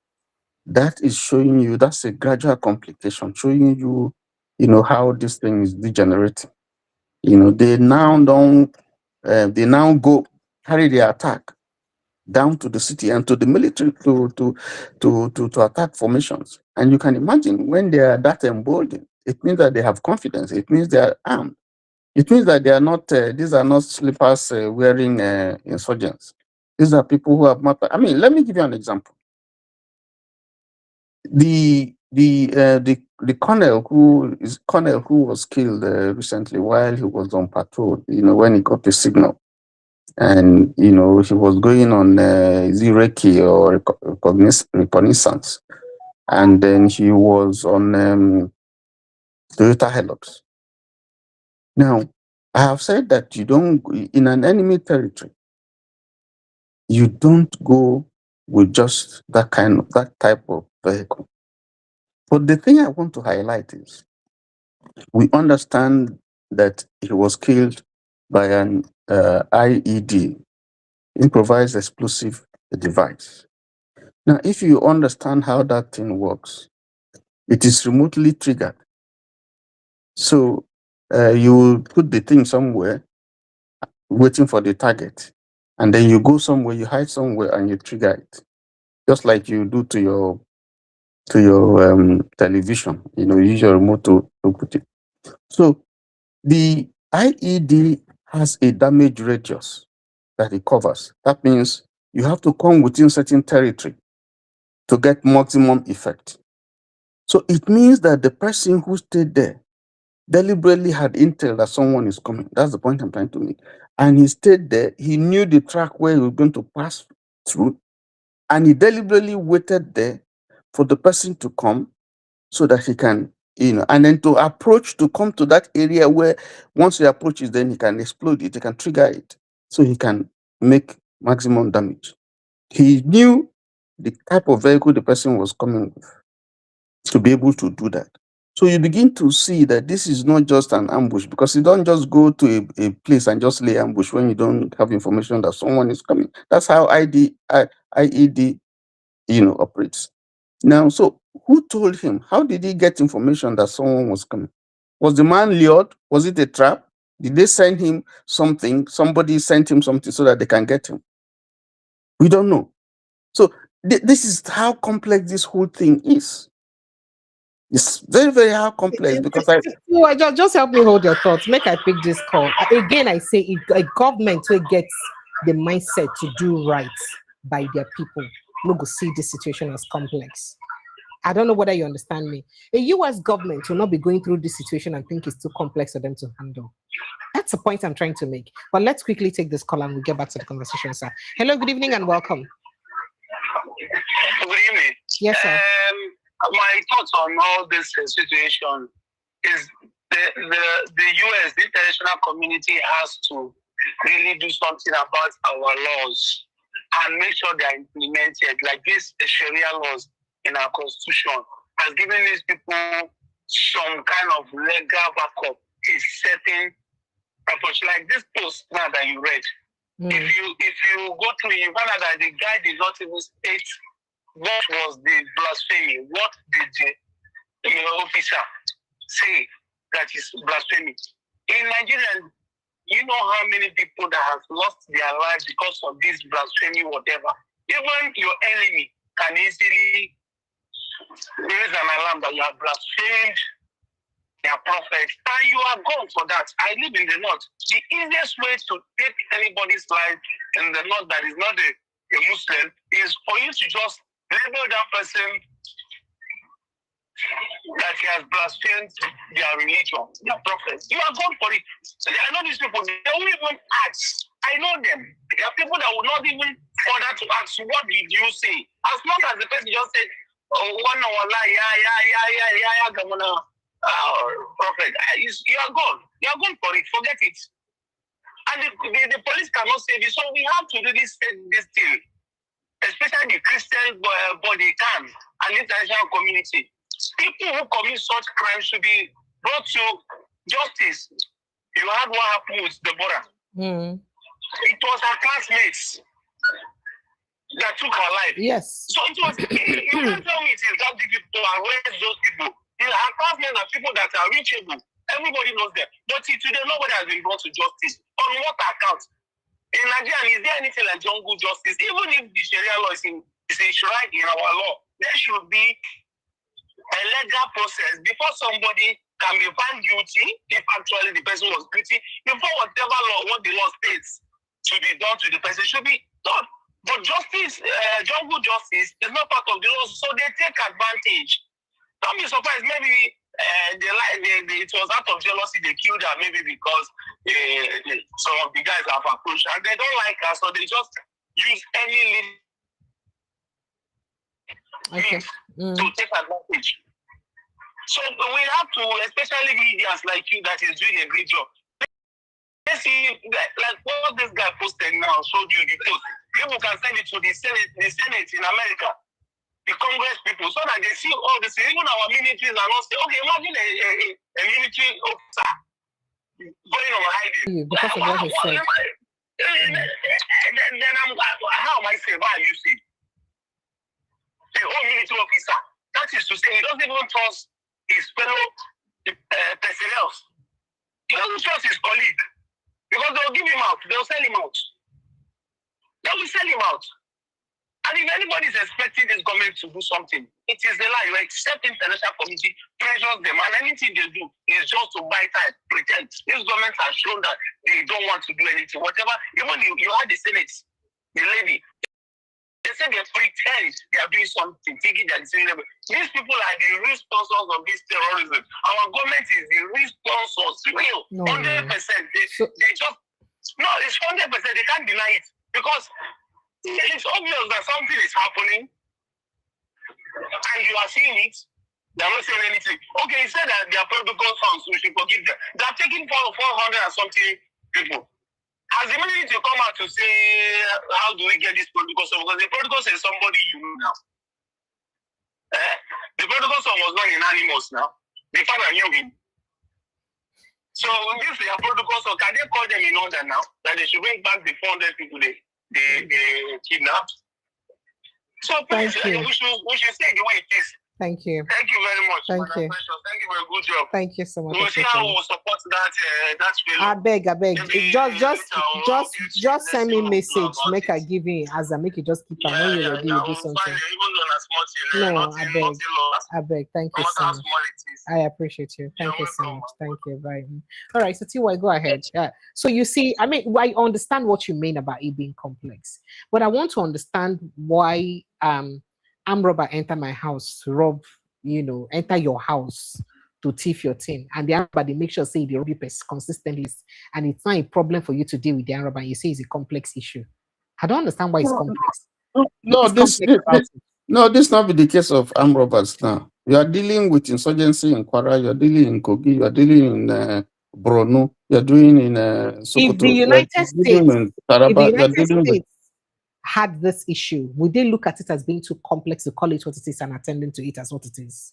That's I don't want to compare Nigeria with the United States because there's no basis for comparison.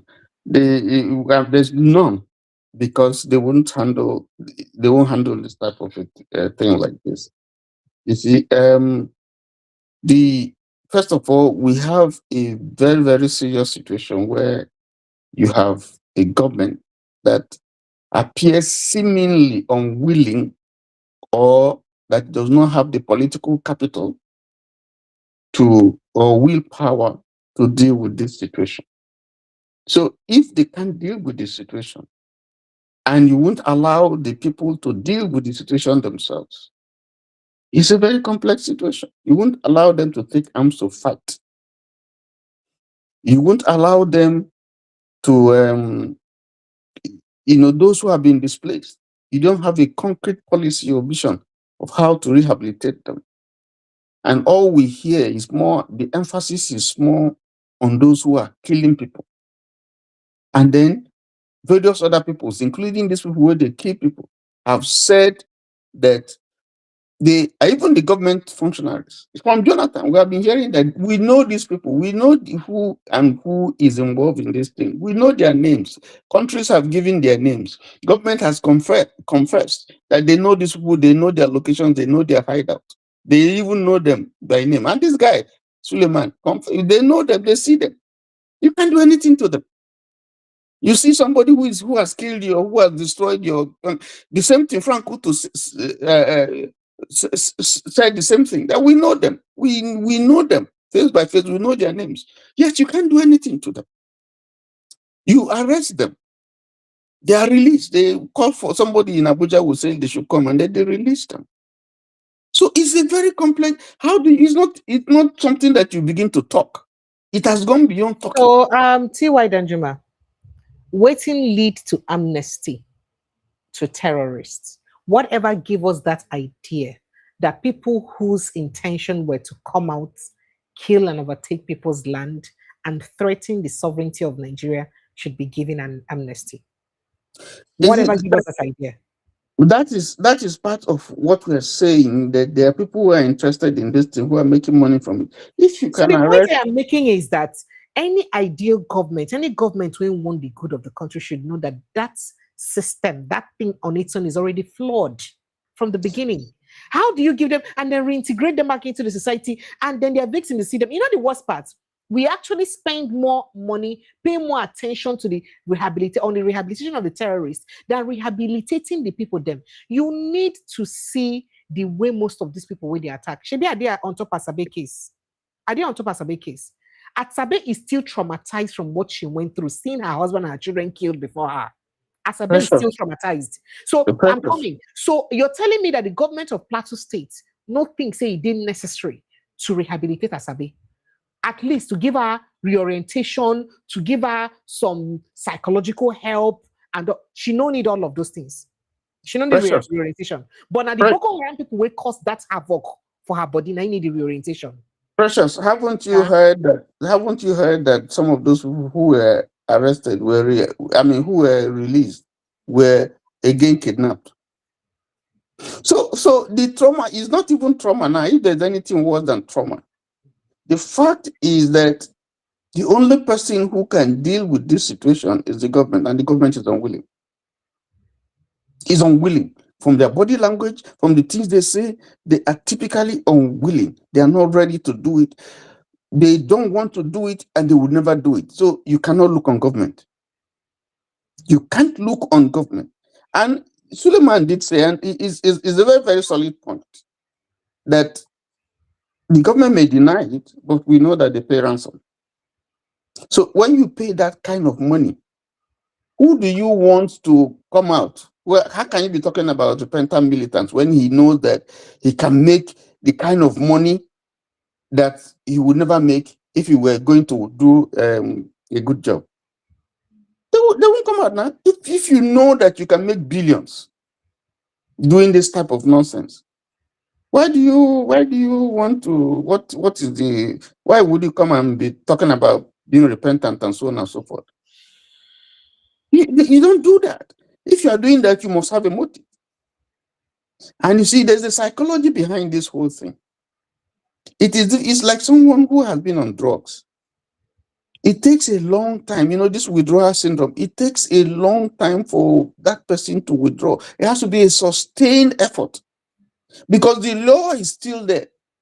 Anytime that he feels that he doesn't have money, no money again, no, he goes back to the same thing. It's like a pig. You wash. He can't resist the temptation of going back to his natural habitat. Precious, when you begin to hear the kind of things that Suleiman just said, that a military officer is now in hiding, when you begin to see that it looks like there's a deliberate effort now to target very senior military officers. Don't be serious. That military officer may be killed later on. Yes, it will make news. It will intimidate them, and so you create a picture where no military officer wants to take responsibility. So that's why I'm telling you, when you begin to analyze this and take them one by one, it has become now very, very complex. You don't know who to talk to. You don't know who is a friend. You don't know who is a foe. You can't talk to government. Government is not willing. Even when you give them intel, before you give them intel, they're coming to attack us. They will draft in people 30 minutes before the thing happens. They disappear and so on and so forth. So it's a totally hopeless situation. Let me give you an example again. See, General Husseini, that's been buried, may so rest in peace. That they said he wanted to use the MR, to fight. Yes. And then how can you? And I'm wondering, how can you have an armored tank, in a location where you would need it in case there's an emergency to fight, and yet that armored tank is demobilized or is not working, or it doesn't have fuel, whatever it is, it doesn't have diesel. But I'm sorry to say, did you not see that report that was written by Daily Trust that in the 2024 budgets, the only 7% of the capital components of the what did they call them, security budget was given? Only 7%. Yeah, they vote the money. They don't give you the whole. They vote whatever they vote. The budget prioritized President Tinubu fleet of aircrafts, prioritized Aso Rock fleet to the security people, security where they protect us. The amount of money. Look at what is budgeted. If you look at what is budgeted for defense, you look at. It's not even up to 1%. For defense, if you look at and defense is not just the army. In a state where you are fighting a war, in fact, is war now. In fact, it has moved now from, like Suleiman said, from asymmetric war, because if you have battle lines that are drawn, okay, if I cross this place, that's the enemy territory. But now anywhere they can surface anywhere, anytime, and the military is not trained to fight that kind of battle. So you suddenly you are driving, you are somewhere, they appear. You suddenly your formations, you are moving, they appear. In fact, the fact now that they have added technology to supplement what they're doing shows you how, again, I keep talking about this complexity, that you now need something much more superior to deal with this situation. But who is supposed to deal with it? Let me not stress you. First of all, let me say a big thank you to who's to say Olumide Akinwumi. Thank you so much. I see the super chats. Thank you so much. I appreciate you. See, going back to that conversation, T.Y. Danjuma, any government that is serious to tackle this will tackle this.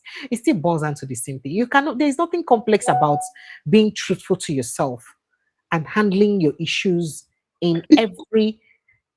You don't seem to be getting my point. You don't seem to be getting my point. When a cancer has spread throughout all the body, only God. It's only you and God. You see, Yeah, I'm not absorbing the government. What I'm saying, what I'm trying to tell you, maybe we're saying the same thing, but in a different way. You can shout from here to we can talk from now till tomorrow.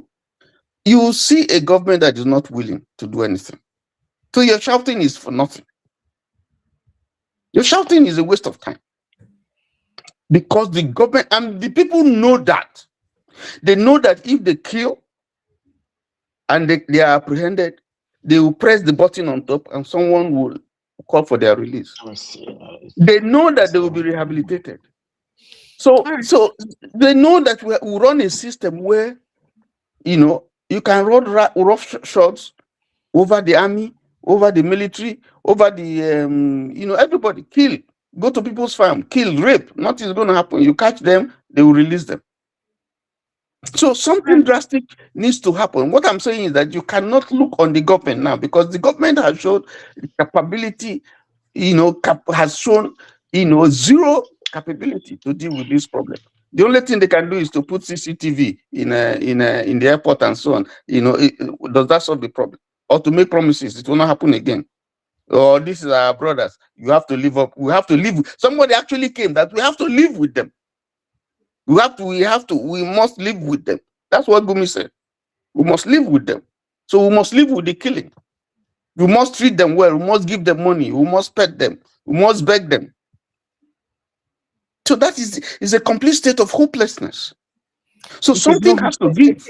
See why I know I agree with you. I still don't understand why I know. Okay. I don't still understand your point, but I don't agree with you. I don't see anything complex and anything difficult for a government who wants to handle it. Reason I said this, and I'm sure I've said this before, is because governments now, government in any country before after God now government follow. So nothing good is supposed to be that difficult for any government to handle if they actually want to handle it. It is difficult for them to do because the government is part of it. How can the government fight itself? You say, how can the government fight itself? That is the point I'm saying. So so why are you saying? I'm saying that it's complex now because the people who are governing you are the people who are encouraging it indirectly or indirectly. You had a minister. You had a minister. Who was the minister? Somebody said you are part of those who are us, who are supporting us. The person is still serving. So how are you going to fight? You give information to that kind of person, he goes and give it to his people. How do you fight that kind of a thing? How do you fight that kind of a thing?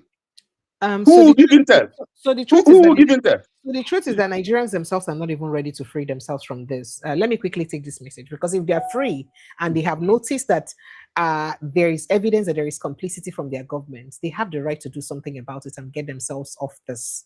And I mean, how many? See, the terrorists, they 200 million, Abi. The terrorists, all of them put together, they not pass 50 million. We still pass them in numbers. And they cannot kill all of us. They can't kill all of us. And the idea is not to kill all of us. The idea is to threaten the people they can threaten, so that if they don't kill some, then the other people will feel threatened. This is it. But let me quickly take this message. It says, hello, well done, Precious. I love what you're doing. The only way out of this situation is to divide this country. And lie. Simple. Muslims have a right to ask to be governed by their Sharia. All that has to be done is to split the country and let them be on their own, and the rest of us be on our own. Precious, we can speak grammar from today, from now till tomorrow, but these bunch of beings running Nigeria will never stop the killings because their hands are all in the cooking jar. Just like Precious, somebody Sunday waiting, is it Sunday Daniel or whatever, would have died, would have been killed if it was not for somebody from outside who says, if you touch this guy, there's going to be trouble.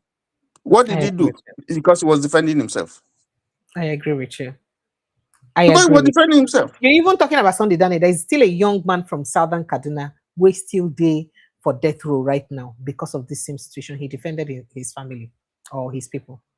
So we do agree with you. We know, again, that's why I'm saying that the people themselves never come up. I mean, not be Kenyan youths then be this. They get 30 head. Not be Kenyan youths then come out say they need to do again. Kenyan youths come out today say, why prices of fuel will go up like this? Waiting they happen. Kenyan, over 40 different tribes come out, enter streets, say they no go agree. They don't want again. making it happen again. 40 different tribes. After we go say na ethnicity those. We know say our own ethnicity, they plenty past their own. No. But at least they're able to do something. They're able to push for a change. We saw the way they followed their own finance bill heads on till Ruto drop them. Precious, the finance bill. Look at the problem what we get. You let us just rewind this discussion and go back to the period of Jonathan. And they come. Make I quickly show you. Make I look at that. This is Kenyan youth. Make I show you what Kenyan youth. This na Kenyan youth. Na Kenyan youth then be this one. Enter streets. They demand for waiting and feel. See the way they run India. Not how many people you want shoot for this crowd like this? How many? They see the crowd from end to end. How many you want shoot? You see them from that end, one end to the other. How many you want shoot for this kind of crowd? If people say they don't tire, or your government, since you no one do anything, or you're not gonna kokoma kill all of us, make we die. Make it be saying now when a government kill us, not be the terrorists. Since you guys are to tackle it, you if Nigerians come out like this, everybody go die. When they come out finish, they go back, some of them no get house where they go stay. All right, so let me quickly bring Suleiman in to wrap up his thoughts. Because he's been waiting, so that I'll let him go. Suleiman, let me quickly let you wrap up your thoughts. I'm so sorry that I kept you waiting. The network is really very bad. Let me let you wrap up what you were saying. So, generally, for your people, your family members, they still there for inside Borno State till now. Suleiman, can you hear me? Suleiman, can you hear me? The network is really bad. Suleiman, can you hear me?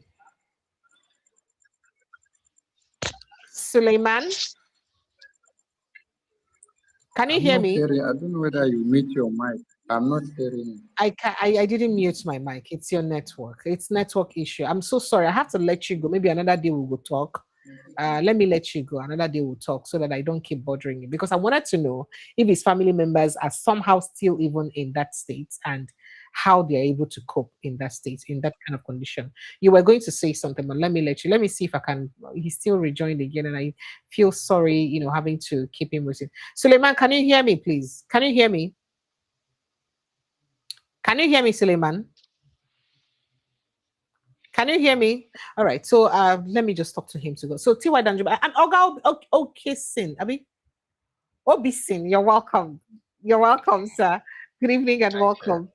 Good evening and welcome. T.Y., you want to land your thought before Obisin takes over? Yeah, my brother, well done. Thank you, John. Here.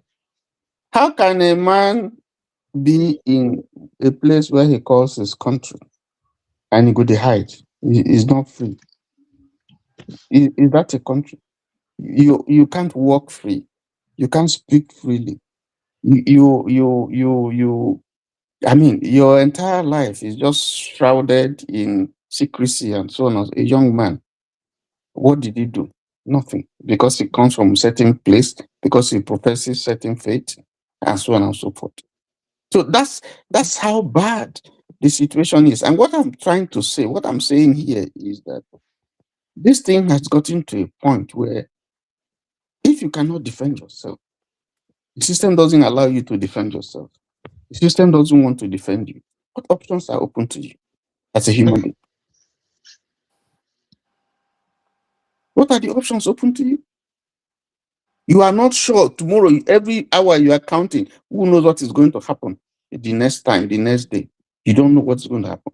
Some people don't know where their parents are, their father, their mother, some have lost them. You're on your own. Even this discussion that he's having with us, you can see the trepidation. You can see that he's also trying to be cautious. And we also have to help him in a country that he calls his own. So what are the options open to? Hello. Go ahead, my brother.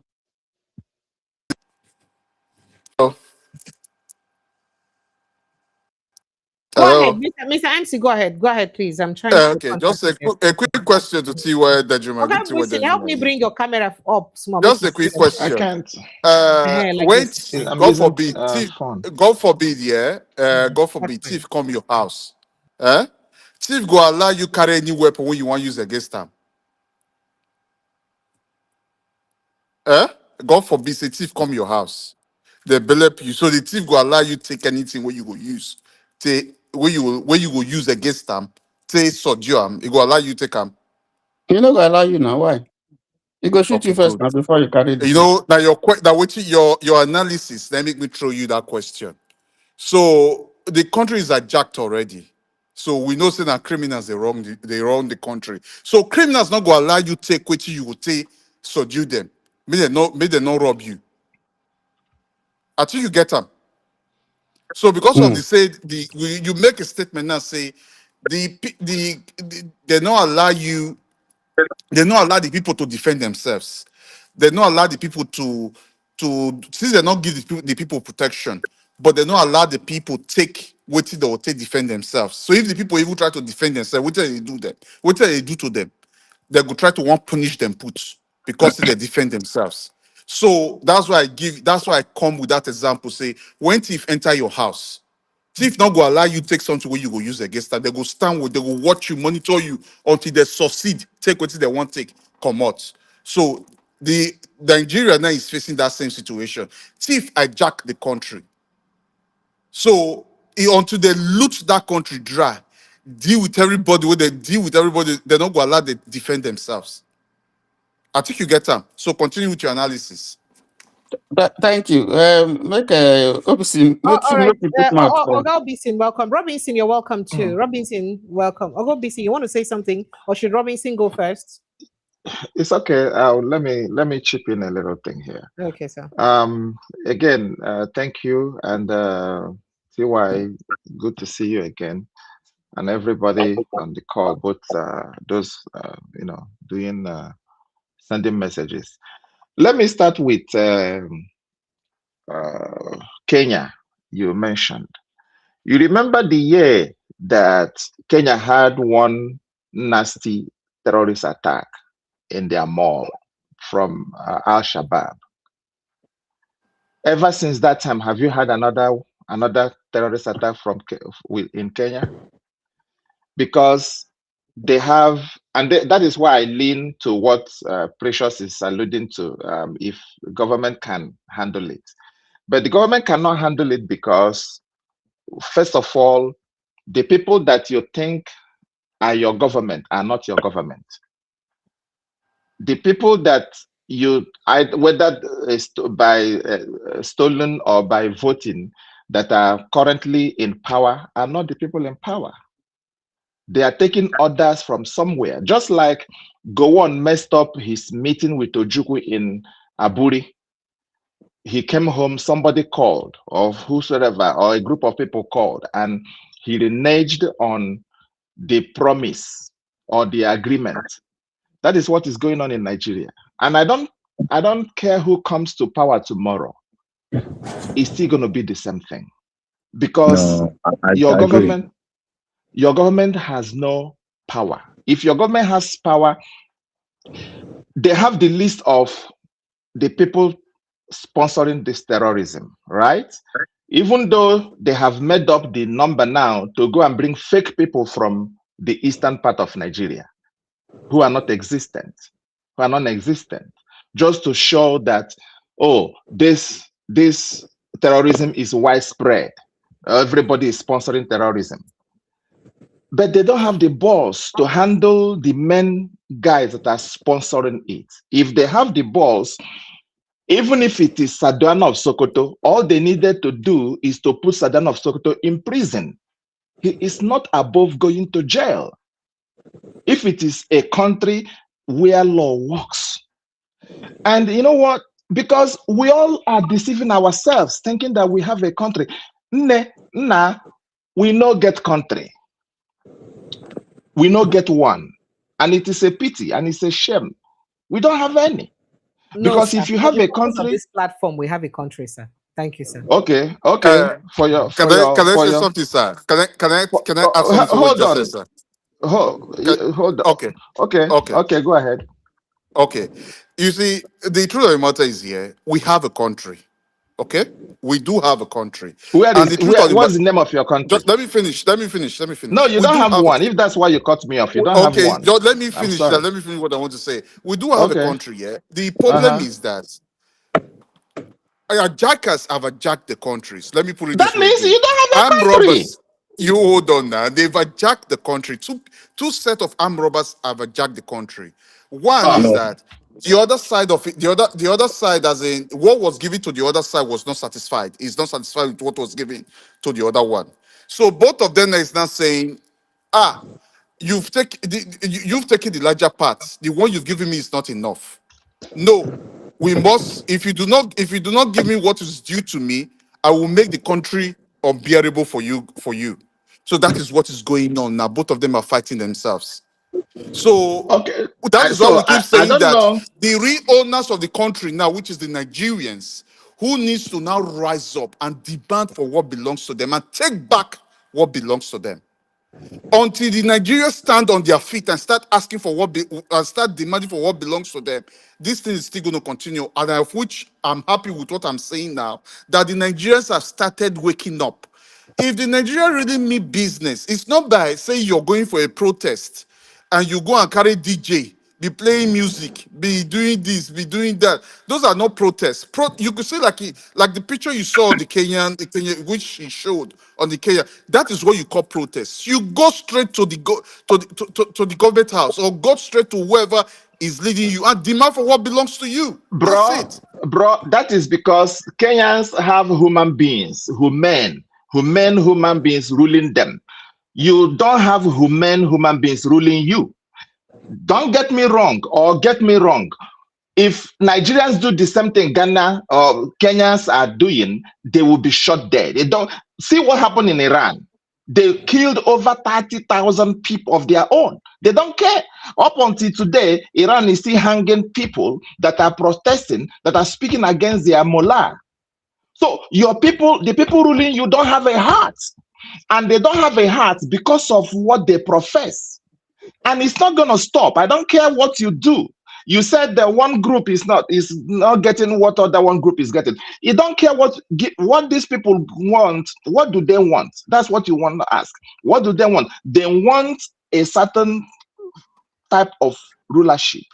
And that certain type of rulership is give them Sharia.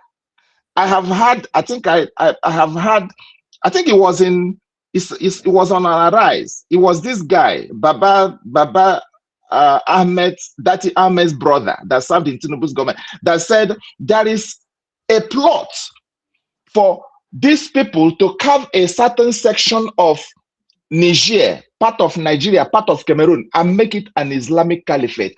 If that is what they want, why not give it to them happily? The thing is, look, if you have a child tomorrow, okay, and maybe the prodigal son, when the prodigal son came and said, Daddy, I have discovered that you are cheating me, give me my portion, let me go. What did the father do? The father did not drag it with him, because if the father started dragging it with him, he will mess up the entire family. That is how it is. If you have a son tomorrow that rises up tomorrow and says, Daddy, I don't want to be your son no more. This is what I want from you. Give me my own. If you have it, what do you do? If you talk to the son and the son still say, I don't want to be part of your family. And the way I give example is, if it doesn't matter what I see, even if I see another man or my wife tomorrow, I am ready to forgive her. Okay. But if I have an inkling that my wife wanted to put poison in my food, I will never go your way, make I go my way. That is how it is. There is nothing in this world that will make me forgive her. That is how it is in this country called Nigeria. These people say this is what they want. Why not say, okay, let's come to a table. Okay, how do we share this country? And it's just a pity that we have brothers like this brother now. He's in Benue. He's in Benue or Borno State. We have too many of them over there. So how do we do this? But something can still be done. All we need to do is have a government that has balls to take decisive action and nip this thing in the bud. But no matter what you do, see what is going on all over the world. You have to check at their trajectory, you have to check at their record. Wherever they go, it's in their books. Okay? If you are the minority, abide by what they are saying. When you are now in majority, take over. Is it not what is going on all over the places? They want to take over Canada. They're telling you that one day Canada has to profess Sharia. They want to take over England. They want to take over all other places of the world. They will never stop until they get what they want. So how do you stop it? At least if this war will tarry for another 50 years, instead of us to keep fighting and dragging ourselves, let everybody. I stumbled onto Kunle Olawumi. I stumbled onto Kunle Olawumi's own platform today. That is the same thing he was saying. Say, somebody was asking him of restructuring. What if we restructure? He said, restructuring will not heal the land. That the only solution to this menace is let everybody go their way. And that is the only solution to that country. But even though nobody's going to do it, one day it is going to come. But unfortunately, it will come when maybe most of us have gone. That's when it will come. But brother, just a quick one, yeah. You see, to summarize everything you've said, yeah. The problem with Nigeria, yeah, is we do not have leaders. As soon as the actual leader, the true leader, arise on that country, take over seat of power, rest assured, this thing you see will be history. You know, let me take you back during the Jonathan era. You see, when Jonathan was in power before these criminals came in, when these things were bringing up its ugly head, when Jonathan assessed the whole situation, he found out that his own military, he cannot rely in his own military. What did he do? He brought in mercenaries. And the mercenaries were almost to the extent of wiping these people out. And so what happened? I give you kudos for that. But okay. It was to wiping these people out before these same people hijacked the power. They still defeated and this him. whole Yeah. thing became a mess. Yeah, it became a mess. So that's what I'm telling you. But when the actual leader comes in now, by the grace of God, who is that leader that will come? That will not answer to Saddam of Sokoto? Who? Let me say that will not answer to the King of England. Let me also say something. Before they come to power, they go to Chatham House and make a debate, right? Who is that power? Who is that person that will come? That will not answer. Okay, that will not cower to Saddam of Sokoto. Okay. Hold on, just a quick one. Have you ever asked yourself that this present government now, why are they so scared? Why are they so restless? You know why? Why they will be scared? Because the way they got into that seat, the secret, as soon as the people's government takes over that power, that seat of power, everything they did will be exposed. So they have every reason to be scared. So I understand your point here. Like I always say, even the regional government will even save that country as well. This is not about. Okay, let me also ask this question now. Let's assume everybody go their own separate ways now, right? Everybody go their own separate ways. Among that separate ways, you will still have the bad eggs among them. The same separate way when some people will still want to make sure that they will make themselves lords over others. You see what happened? You know how you heal that? You know how you heal that part? Let me finish. Okay. Do you also see what happens in other African countries? Why some of them have been in power for years, they could not, because you know why Nigeria is still the way it is now, because you have different regions and all that. So, but the truth of the matter is just the problem now is how to balance the leadership, how to make the leadership rotate. That is, some parts are being greedy for not letting that happen, of which it will happen the way things are going now. Nigeria can work If we have leaders that are well trained, leaders that are qualified, leaders that have empathy for the people, it can work, and it will happen. And if the right leaders are able to hold seat of power, it will happen. So Do you know what? this whole wicked people and everything, all of them will be wiped out. Because I know no matter what you give to these wicked people, yeah, they will never stop this rubbish they are doing, because they've been corrupted already. So Do you the know leader that will why the handle them, thing that will going take on care of in this whole Kenya thing, will now come is in. going on? The thing going on, Sorry? the protest going on in Kenya now, do you know why it's successful, at least for now? Because they are, even though there might be, maybe there, Precious said there are 40 tribes, probably they are one. And they speak, there are not too many languages in Kenya. They are one. In Nigeria, you are not one.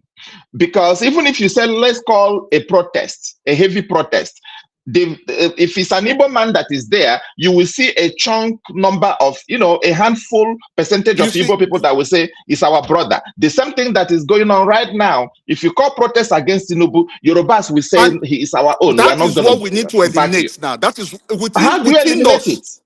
How do you eliminate it? Within us, that ethnic bigotry, we need to eliminate it among us, so that the people has to unite, come The only together. way you can, if the only way we can eliminate it, bro, is when there is equity. As long as That there is is what we're no equity, saying. Those are it the can never where be I'm driving at. eliminated. Because once we eliminate this ethnic bigotry out of this whole system, then Nigeria, where everybody is now seen as in Nigeria, be rest assured, this whole thing will be sorted out. This one with this, I'm from this one. It's my brother. It's my this. He has not helped us at all. It's ones that have divided that country, that have taken Nigeria backward. I'm a Migo man. I'm a Yoruba man. Instead of everybody should be seeing themselves as a Nigeria. Ethnic, whatever, should go last. But what we have, these ethnics as being in the front. I'm an Igbo, because who used it is the same leaders. The leaders, they don't have that ethnic differences among them. No. So all of them work together, they do things together. They pick the ones they want to work. But it's with the people. So when they see that when they see the people is already rising up against them, what do? They will bring in this ethnic, whatever. I'm a Yoruba man. I'm a this. You come and support me. You understand what is going on? The same thing. Some of those you can see some of the leaders from the east, the rubbish they're doing, what they are doing. They will come and tell you that when they find out that the people are already against them, they will tell you, no, don't do this. We are an Igbo man. We are from this. They are dealing with us Igbo. They don't want to do this for us. We should understand this tribalism of a thing. It's the leaders that are using this tribalism against us. No, this one now is not tribalism. This is religion. Even where I And am this now, is why it's so bad. Even where I am now, I have Igbos as friends. I have Yorubas as friends. Nobody discriminate against outside themselves. we don't have any issue. Everything work Outside we well. don't have Everything any work issue. fine. Yeah. Because why? There are laws that protect every one of us. You shouldn't do this, you shouldn't do that. So that is what I'm saying to you, because once a proper leader takes over now, yeah, and these all things are put in place, everything is, all the systems, all these laws are activated and enforced, you will see all this rubbish and make sure that tribalism has been eliminated and taken last. This old nonsense will stop. And will you leave Sharia? Will you leave Sharia in the constitution and think that these things will work? Both the Sharia and all is tribalism. Those are all tribalism. Those are part of tribalism we're talking about. They're all tribalism which they use in putting people down. So this why everybody go their own. This one do this, do that. The thing is, it's not helping anybody. It's not helping. Those are part of the thing that have kept the country backward. That's why the country is not moving forward. That tribalism have destroyed that country to the extent that Nigerians don't even know themselves. But when you see when this present government that Jack Power now came in, started dealing with everybody, nobody remember tribalism anymore. Who told you? Who told you? Who told What you? I mean, no. What I mean in Who terms of told you the nobody tribalism. remembers Oh, tribalism no. anymore? Let me explain. Have Why you I been say to people? I am in Southwest, and I can tell you for sure there are people who tell you, what do we do now? Even if people person enter, you no go better. Even if our person enter, you no go better. So make we live and make it they do 'em. Who told you? Yeah. okay. Precious, I give you that. I agree. But what I'm saying, for what I've been seeing, I felt that maybe because of the hunger on the land, maybe that it has brought out so many things, that exposed so many things that tribalism do not help. So that is what I mean. That the people have to now unite than to kick out this evil. Because for what I'm saying now, but if someone should tell me that Kwankwaso will align with the Kwankwasia will align with the obedient movement, I would say it's a lie. But when they start seeing, when they see what it pass them, what happen, they agree. I think all of them now they now align now to say, okay, we will work together. So Nigeria can work if the real leaders or the people themselves were the one that voted these leaders in. It can work. And I wish there would be Nigeria don't organize debates. I wish there would be a debate, because Kwankwaso need to be asked. When you go there, are you going to propagate Sharia? Because he need to be asked. People need to come out and tell us, this is what I'm going to do when I get there. If I get there, will he be bold enough to say blasphemy law will go out of Nigeria, or Sharia will be abrogated from the constitution? Will he be bold enough? That is the question he need to be asked. You are coming. Are you ready to make sure that Sharia is not the law of the land? That Sharia does not trump the constitution of the nation, if there is one. And Obi need to be asked a question. Obi, are you willing to go after the sponsors of this thing? Even if it is Sajan of Sokoto. After all, somebody removed Dasuki sometime. Somebody removed him from power. Are you willing that if it is in the palace of the Sajan of Sokoto that you found terrorists, are you willing to go after them? They need to come and be asked and answered these questions. Can I also say something to that as well? You see, like I said earlier, I said if Nigeria can go back to the regional system of government, every region can devote some powers to every region to operate within themselves. That can also balance the problem of Nigeria as well. You could see that, so you know that this region, these are the kind of law they operate. This region, these are the law they operate. It can help, it can work as well, because they have because some countries already do that as well. So they devote some powers to some of the region. They create their own laws. That can work. So rather than this presidential system that have caused problem as well too. So what's your thought on that? But you tried the parliamentary system, it didn't work, it caused problem. So you want to go back to the same. Let me say something.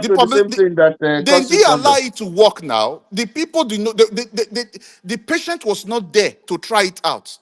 It didn't last for. So why not allow? Why not allow try out the presidential system and let us learn? But Nigeria, since 1999, it has been on the presidential system. But you see what has been happening. It's not the system. You know, the system, the other people are practicing it and it's working for them. So what are we doing? What are we doing that is not working for us? It boils down again to the same thing we're talking about. Yes, it boils down to the same. Listen, everything that you have talked, whether it's Sharia, whether it's ethnicity, whether it's religion, whether it's insurgency, you know, everything goes back to governance. There's a Yoruba adage that says that if the walls don't have opening, there's no way Elizabeth would have found space to go and hide there. So it all boils down to the question of leadership. Do you have a leader? Do you have leadership? What is leadership about? What is the whole essence of leadership? A leader should be able to lead, to influence people, to, what does the Constitution say about the responsibility of leadership in a nation? Now, you have to decide whether this leadership that you have is what have you benefited as a Nigerian? Can you really identify yourself? Is it a leadership that is looking after your needs so that in turn you can respond also to leadership? If you look around, all these things we're talking about, you will see that it's just rudderless. There's no leadership. That's why some of the things that are happening are happening. There are institutions, the institutions are not working. Why? Because there's no leadership to ensure, to say, this thing must not happen. He's the commander-in-chief. And if you look at, for instance, the president said no politician should have police people protecting them. They defied him. They still have. What did the president do? Nothing. He can't do anything. Because his son, you have to start example with your own family. His son is going with entourage of police. So if he cannot do it with his son, why will he do it with another person? So there's no leadership. Tiwa Dajuma, just a quick one. You know the reason why that will not happen? Why it will not happen? It's like a criminal, yeah? You know the secret of the criminal. They know themselves. Let me put it this way. They all know themselves. And he knows how they got into that seat. All of them all know how they got into, how that power was handed over to him and all that. So why would they will simply say, why would this kind of a person come and do this to when we know we are the one that put you there? Okay, I will also put a question now. Let me ask you a question. Do you know the reason why, to you, what was your talk? What's your take? Why are they still keeping Erufai? Why are they making sure they gag Erufai not to be able to speak? Why did they do that? What do you think they did that? They do that for? I don't know, but you see, my own comment would be anybody who has committed an offense should go and face the law, and you are presumed innocent, until you are found guilty. Yeah. Yes. So the man must enjoy all the privileges as a free citizen until he is found guilty, and is by a court of competent jurisdiction. And then he has the right to challenge it up to the Supreme Court. But unfortunately, the way we do here, first of all, you go and hold somebody first before you now begin to find the charges. That's not how it is done. Well, he's there because he's no longer in their camp. That's the short and simple answer. And he's an insider. He knows the secret. He knows their secret, and he's no longer in their camp. How they got it over, because it was about to spit fire, and they were scared. This guy should not come and disgrace them. Please, MC, give me a break. I'm sorry. Please give me a break. He was scared, so that's why he's still there. You feel that if Erufai actually wants to talk, that he cannot talk through proxy right now. You think there's anything he knows that there is nobody else that may have known that should also know that? Let's stop talking as okay. Just a quick one. This other man that came, from Adamawa, was the former secretary to the federal government during this the former administration. Chalawal. He said something. He said the former leader, whatever, told him not to make it personal. When he was having, he said he shouldn't make it personal, no matter what. That was the last word he told him. That you will fight your friend. That who should not make what personal? He shouldn't make it personal, as in the politics or whatever. He shouldn't make it personal. That he knows that he will fight the current administration. That was the last word he gave to him.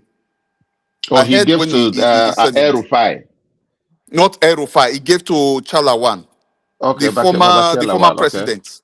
Yeah, that was the advice. The last word he had with him. That was the advice the former president gave to him. That he shouldn't make it personal. He knows he will fight the current president. But he shouldn't make it personal. That tells you a lot of things. Because they were all in it together. They were all in it together.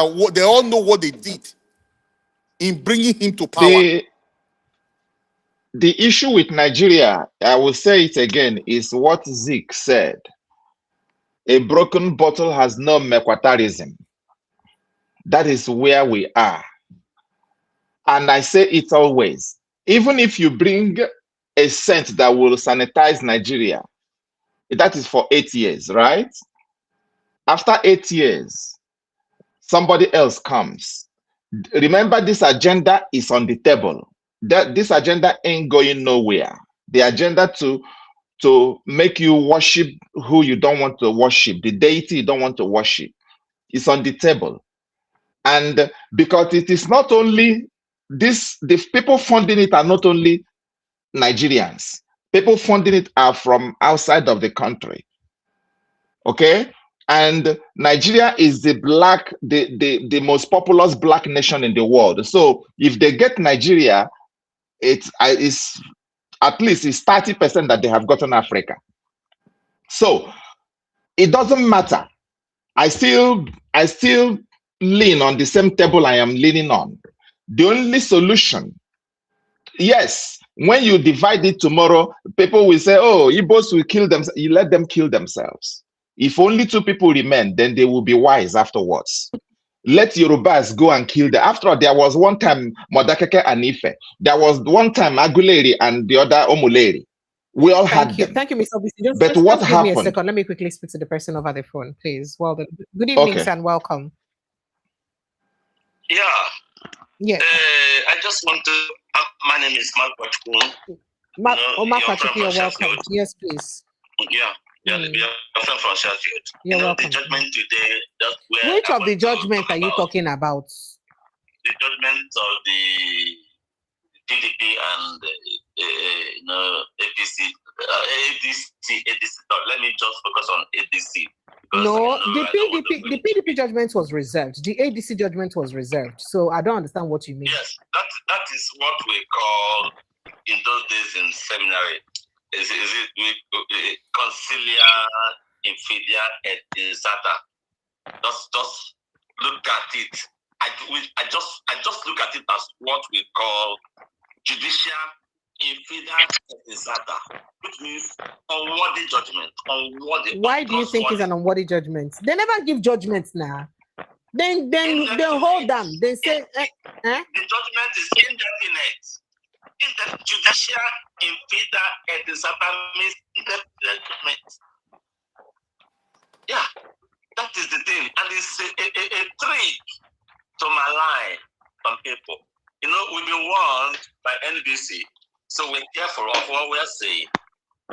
We have to voice out the reality, because the absence of reality, I keep on saying Italian enough, and the aggravation of pretense remains a deadly phenomenon. I saw something like a revolution coming, and you know go come. You know go come. You know see him. Amen. You know see him. You don't see anything. You know go come. Amen. I don't proclaim doom.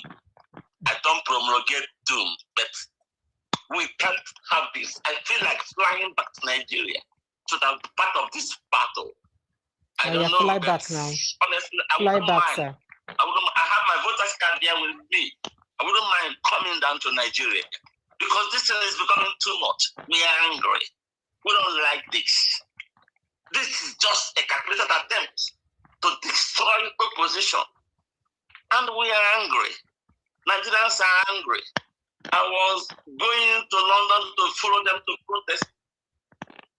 But when I got there, it means because of train disappointment and some other things, I couldn't meet up from Sheffield to London. I went back. I was not there. I would have spoken the way I'm speaking right now. We are angry. We are battered. We are destroyed. We are not happy. It bothers us so much. Thank you. Thank you. Thank you so much. Thank you so much. All right, gentlemen, sincere apologies. So I think I had somebody else join us. Let me see. Okay, I thought somebody else was here. He's left. I thought I saw James join us. He's left. So my brother is worried about the court judgment to ABC happen. You know, say today, the part also between the APC, Wike faction and Turaki faction, the Supreme Court hear them today. And you know, say the Turaki faction be done, they wait for this particular judgment before they go know it's in they go take. However, please unseal the Wadata building, the Supreme Court building, sorry, the PDP building for Wike faction. and in BOT. Meanwhile, the BOT no they in contention. Oh. The BOT led by Wagbar and the rest of them suppose they on Wiki side, but however, then they on the Turaki side. And Wiki don't appoint his own BOT. We know from the original BOT, whilst the BOT was not in contention. But bottom line, we say courts don't reserve judgment for inside that matter. And then a lot of people also thought that, oh, maybe court could quickly give judgment, expedite judgment, as a matter of fact, for the ADC case, especially considering it's time day of the essence for waiting to happen for the ADC. Court also reserve judgment for that matter. So my brother, they see and like saying a deliberate attempt or delay tactics against the political parties. Then, sorry for cutting.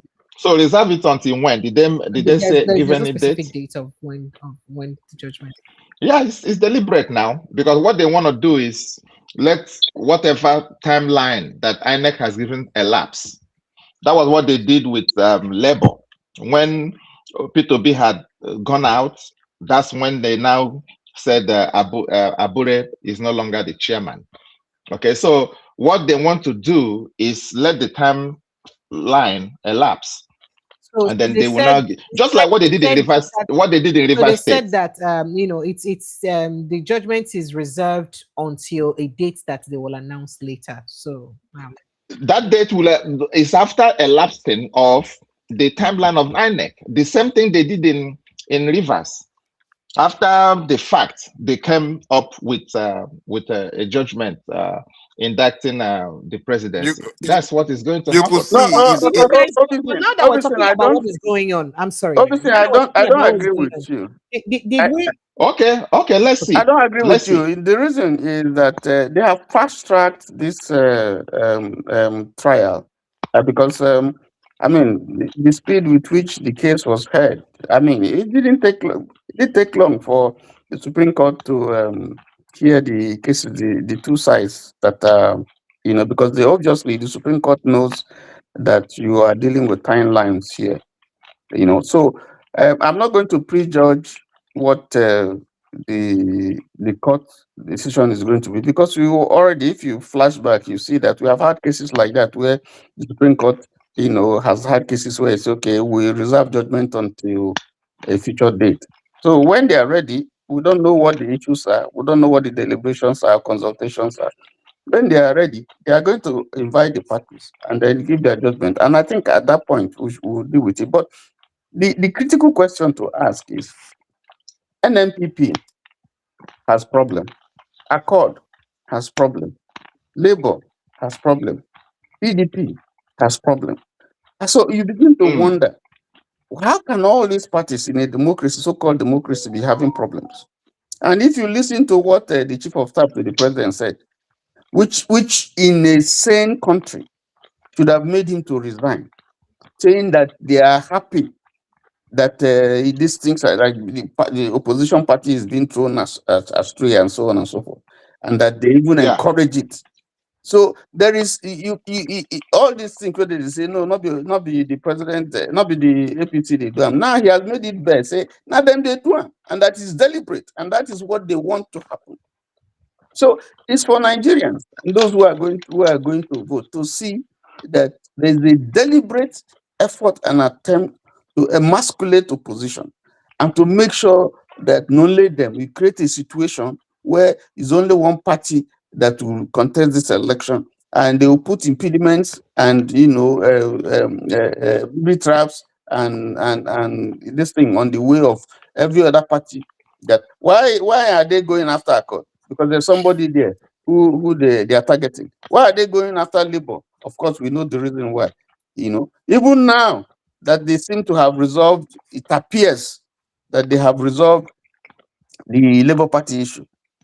For me, I think it's a trap. Clearly, for me, it's a trap. I don't see who will get. He doesn't agree with the Supreme Appeal Court judgment now. The Appeal Court judgment is still saying no agree now. So that means it's like yes now.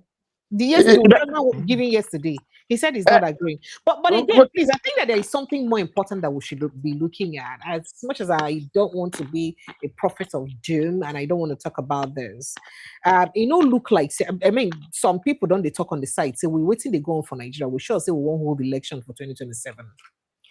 based on the things that really happen. However, I don't know whether any of us see the interview with Mike Igini today. The things that he revealed, what he said about components of our 2010 Electoral Act, where we don't do away with.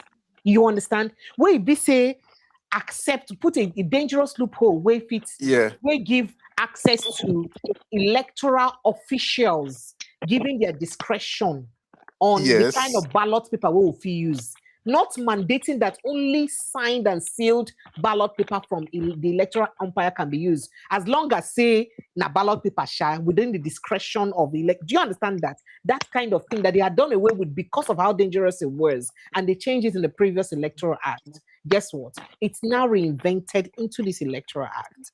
Going back to the days where it say a politician can get his own ballot sheets, already fill them. You understand that kind of thing, and it can be counted in court, whether or not it has the seal of INEC and all that. Now, that is not just even all. You know what this remind me? Remember there was a scoop I gave on this platform some time ago, before Amokwito was appointed the INEC chairman. T.Y. Danjuma, he be old member here, he be elder for this church. So you're supposed to remember that scoop. It was on a Sunday I gave that scoop. When Sahara reporters reported that exclusive, that they have strategized on ways to win the election. And the ways that to ensure, say, for your mind, free and fair election day, but that the way to do it is to have double ballot sheets. Sorry, double waiting, they call that one, the field form, ECA 8 form. One go there for inside the polling units. The second one go there for the people who upload them for IREV hand. I don't know whether you understand me. So now that the Electoral Act permits that, whether that particular one will come from INEC or not, it just made me think back to that incident, that it was a great, huge expose then on the way they say they don't plan to rig the election. So that you go not surprised, say, this now waiting will sign for waiting in the column polling units. But somehow you can't reach upload. You see the same thing where you sign for polling units, but different numbers 9 days inside. I don't know if you get. Will the signatures still be there? The idea is, as I said before, the idea is to print double of each of those. It wasn't. I mean, that show was a long time ago, and remember now, I think it was last year or so we had that expose before Amokwito was appointed.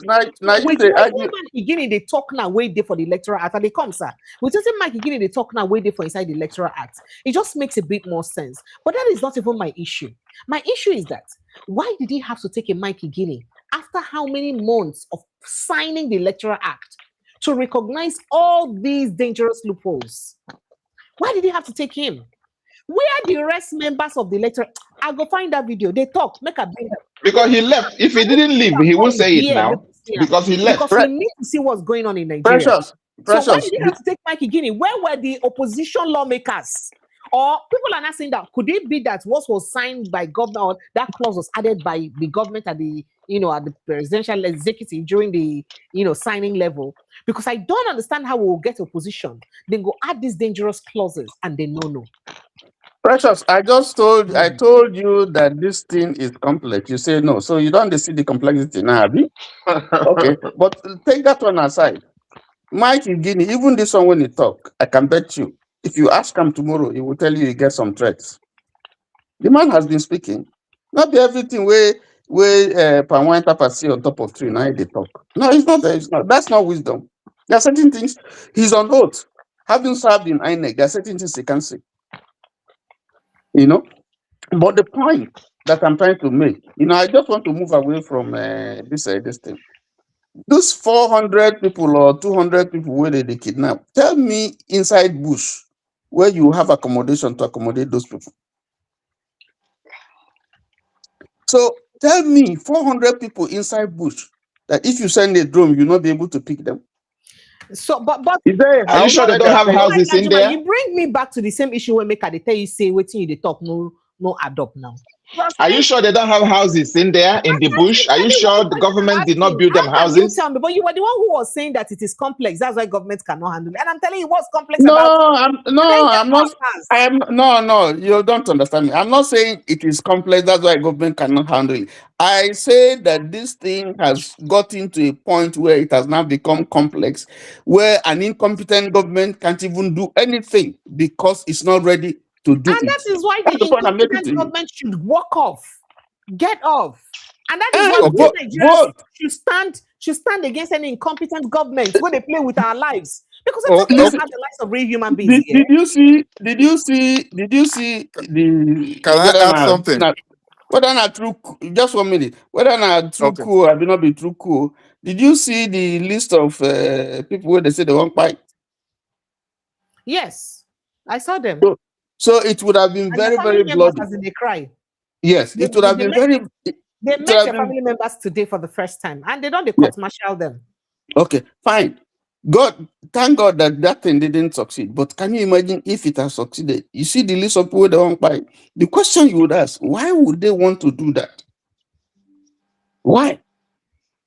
Understanding the risk involved, right? No, if they have grievances against those people, it tells you that you don't not maybe not during the first coup. Now you have that kind of number of people where they see the one fight. The point is that there is general dissatisfaction all over the country that people who are leading us are not doing what they're supposed to do. Yeah, but the right thing to do, even if they want to do coup, the right thing to do is to do a palace coup. They should do a palace coup and kill nobody. Just like what this guy did in Burkina Faso. I mean, you're not going to talk any kind of coup. No. Let me just a quick one here. As for the judge, we're not talking about you because military rule is the worst of governance. So we don't even want the worst civilian rule is better than the best military rule, because that one you still don't have. At least this one you have this platform. In military rule you may not have this platform. Yeah, just a quick one. As for the judgment today, for me, I felt that judgment could have been delivered today. They were supposed to deliver that judgment today. There was no need for them to have said we will reserve the judgment, because reserving the judgment, there's a big question mark there. There's a big question mark. Some magic hands can start coming. It can have, because you can never trust those people. They are supposed to be independent, but for whatsoever reason, I don't know. So that's for that. There's a question mark there. So that's for that. Okay. All right. So very quickly, I beg, make I just quickly play that video. We need to educate people here. So it is very important. Make I just play. It's just about 8 minutes long. It's not too long. It will not take too much of your time. But please kindly pay attention to every single thing Mike Igene said. Please take a listen. Today, one of these areas I found very shocking. You know, when I said I have not been interested in so many things because I'm so disappointed. But I decided that, look, let me go through the Electoral Act. And I found that whereas the last intervention we had here, we're discussing about Section 60, subsection 3, where they provided a proviso that will undermine the 2027 official elections. I have now found a more dangerous 3 provisions, and I put them out so that I think that Nigerian can read it, they can see it before any comment. First, let's go to Section 63. Now, Section 63, which I just discovered, they have now reintroduced something very terrible. You can see it there. That ballot paper that will be used for the 2027 election, that does not bear the official security features of INEC, should be accepted by presiding officer. You can read it there. That where the returning officer satisfied, the word satisfied that was contained in Section 49 of the 2010 Act that took us 20 years until 2022 to remove, because what is the objective condition to determine what satisfies a presiding officer?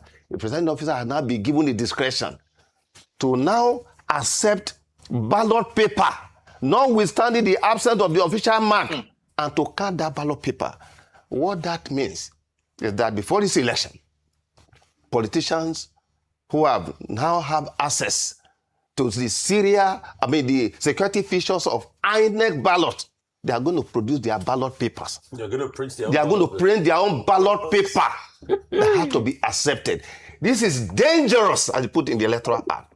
Similarly, may I show section 138? No, 138. Let's go to section 138. And somebody telling me you have a country. Section 138 has been one of the rigging provisions that we have cried out to be removed. As a matter of fact, you remember that in 2019, in this current republic, under Buhari was the only time that there was no Electoral Act passed. Because when we made that recommendation that this thing should be removed, this section should be removed, you remember that it was rejected. And what the section says, grant of final petition.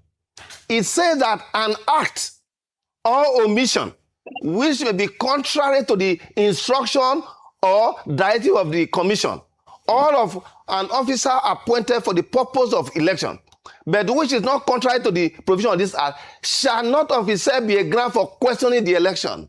May I make a few observations here? You see, when you want to deceive people, you put it in words. Bring that section back again. What they basically said, they were just short of referring to INEC regulations and guidelines, because the instruction and directive of INEC are contained in INEC regulation and guidelines.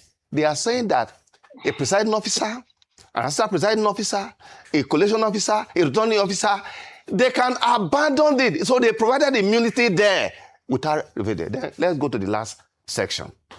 It will interest Nigerians to know that section 137 now says that all those categories of individuals, I think the other time I provided you what we call a pyramid.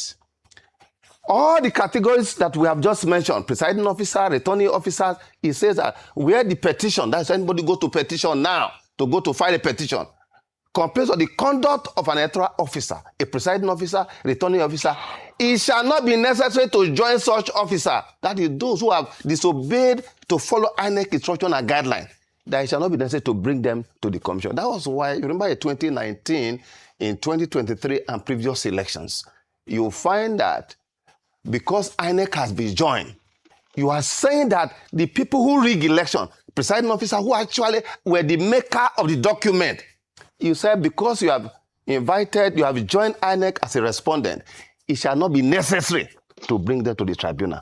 Meanwhile, the courts have always complained about what we call dumping of documents, that petitioners should come and call for oral evidence. To deal with that, under section 137, in the 2022 Act, a new law was put in there to the effect that if document, because you remember that in the 2023 election, there were results, about 18,000 in different parts of the different, where they had different numbers of result sheets that were mutilated. You could not read them, but votes were attributed to them. But they were certified by our commission. They were taken to court. You remember that when a director of our commission, who unfairly was brought to speak to document he did not make, he was not able to read them. Yet the court will now propose under the 2022 Act that have now been removed, to the effect that once there's a complaint about non-compliance to the due process, to the extent that the document is before the court, certified as INEC document, it shall not be necessary to call oral evidence because of the fact that most of the presiding officer will not be around. Dr. Abati, as we speak, this provision that I have outlined, particularly, it means that at the level of the balloting, it has been sabotaged to the extent that ballot papers, you are not going to have ballot box stuffing, people are going to produce their ballot paper. Remember, in 2019, in 2 states, one in the ballot papers, you are not going to have ballot box stuffing, people are going to produce their ballot paper. Remember, in 2019, in 2 states, one in the southeast, one in the south-south, some unscrupulous members of our commission gave the serial number, gave the security features of ballot papers to politicians. And when INEC, in the case of Imo State, went to the court to say that this document, result sheet, is not our document. But guess what? The court, tribunal, upheld a forged document. This is where the role of the judiciary comes in. And this is where I am worried. When Dr. Abayo said, I have been, see, my clarion call since 2010 when I came to the commission has always been on the basis of my experience as a young man who had my first school in Ondo State. When Fagbengbe was killed because of the outcome of election. And that's why I've always called on my constituents to say that our legal profession is not just to make a living. We have a special role to play in the life of a society. And that is why if Hussaini and Dr. Abadi, you have a problem, you come to us as lawyers. When you have a problem between yourself and government, you come to us as a lawyer. And that the lawyer, the judiciary, must be the last line of defense of democracy and the rule of law. But that has not happened historically and all right, so I'm sincere apologies. I had to quickly play that for us to understand what is going on in Nigeria. So that is to say that the particular electoral act where Senate President Godswill Akpabio signed is even worse than what we were using 10 years ago or 16 years ago. Is worse than it. Because most of these loopholes have been covered by other electoral acts we BC we will condemn or we will just amend. And that's not just that. We now give privilege to officials, politicians, who get close relationship with INEC people to now print their own ballot sheets. That's one. And as if that's not enough, in all of this, none of the mistakes where they make, we give too much discretionary powers to INEC officials, something that common law would have held them accountable for, but we'll put them within their discretion. And at the end of the day, not just putting it within their discretion, and they're binding on them. They don't get powers. We don't get power to take them to court. Say this thing what you do. So that means anybody who won't contest the outcome of the election based on what they perceive as injustice or whatever it is, you're a failure on arrival. Make we close church. Not gonna just put on a mouth sharp, make I close church. I've done 3 hours. It's crazy. Precious, the INEC man in Kano, the contemporary of Mike Guinea, that was trying to stand for the truth in Kano. Them lock him inside with his family and burnt him alive. Yes. What happened? Yes. Really? They killed him? Now, the 2015 election. They didn't kill him. They set fire on his house. He and his family died. Yes, they kill him with his family. That is the election that brought Buhari to power. Because the man had said that, the number of votes they give to Kano. Remember, say, the 3 states where Buhari used to win Jonathan overwhelmingly, Kano, Kaduna, and Katsina. Remember now. You understand? That's what we call them the Kadishan states. Those were the states that their numbers were overwhelming. They set fire on him and his family. And he died. Say, he get the original. Say the results not be so he take be next thing everywhere. They burnt him alive with his family inside his house. What happened? Okay, and that was it. Nobody went to court and said what happened. Just a quick one. It's gone with his family. Yeah, just a quick one. For trying to do the right thing. See what, gentlemen, I asked you a question before. I asked a question earlier on when you were making your analysis. I said, when thief enter Percy house, what do you expect? He not go allow you take something where you take subdue him down, right? He go make sure say he disarm you, collect everything when you want collect, where you collect from you. So it's the same thing now. That's the same. That's the same example. So why do we pride ourselves that we have a country? We don't have a country now. Because criminals, why do we pride ourselves? The truth of the matter is because criminals have hijacked the country. So the criminals are doing everything to make sure that you cannot take what belongs to you back from them. So that is why Nigerians must rise up now and start demanding for their country back. Because Nigerians have been so quiet, they've allowed this nonsense. Thank you, MC. I want to end at 3 o'clock. 3 hours on the dot, and we're okay. It's all right then, no problem. So that's just it. Thank you. Mr. Obisi, you have a final word. Let me let you chime that in. My final word is, may God help on her. A lie. Because we I don't have put a it to you that country. it is also you that God will help. How can you say online? You want to leave me alone in this equation? You follow me, oh, but you cannot leave me and go anywhere. We It's did sad. together for It's this sad. Okay. It's very sad. Make God help It's us. very sad. Maybe that's our prayer. Make God help It's We'll us very get sad. there. because we don't have a We country. have a We'll get there. country. Let's We pray. have a Let's keep country. praying to God. Thank you. Bro, you're not gonna get there. Just Thank don't you. deceive So why yourself. don't you mind any final words? No, that's my final word. Just Mike again, make you just be careful. You don't try. You don't regret. 10 years, you don't try. You don't do his You best. see the What can you passion do? with which he spoke, and you would almost feel sorry for him. You know, you see the passion when they carry the talk, they shout them. Why can't they make that kind of person our next chairman? Eh? You say, No, they will now not. one Aha. for you. Now Uh, one for you. Now one for you. All right, thank you so much, guys. Please, if you've not subscribed, please subscribe, like, and share. Share now. Share this post. Make all this level of education. Make everybody for free here, so that we will continue to educate ourselves of things that happen for Nigeria. Thank you so much, Mr. Obisin. Thank you, T.Y. Danjuma. Thank you, All right. MC. I appreciate Okay, you. then. Thank Thank you you. so Good much. night. Yeah. Good night. Good night, and God bless Thank you. you, Good guys. night. Good night, Good night, guys, everyone. and God bless you. Thank you so much. I appreciate you guys. Good night, and God bless you. Kindly like, share, subscribe to the platform. Follow us like your village people. I'll see you again tomorrow evening. It's Thursday tomorrow. It's Thursday today. It's already past 1 a.m. So we'll be live with Dr. Catch later today. So it promises to be a great one. If I can, I'll go live earlier on where we will talk about everything we get to do with the Wale Edu situation. If I can, I'd like to do that. I hope I do have time because I have quite a lot on my table these days. I love you guys and I appreciate you. Kindly like and share, subscribe to this platform, but protect your mental health most importantly, because I need you people to be alive, just like you need me to be alive. I'm not going anywhere. So you make sure you also don't go anywhere. Please protect your mental health. I love you. God bless you. Good night.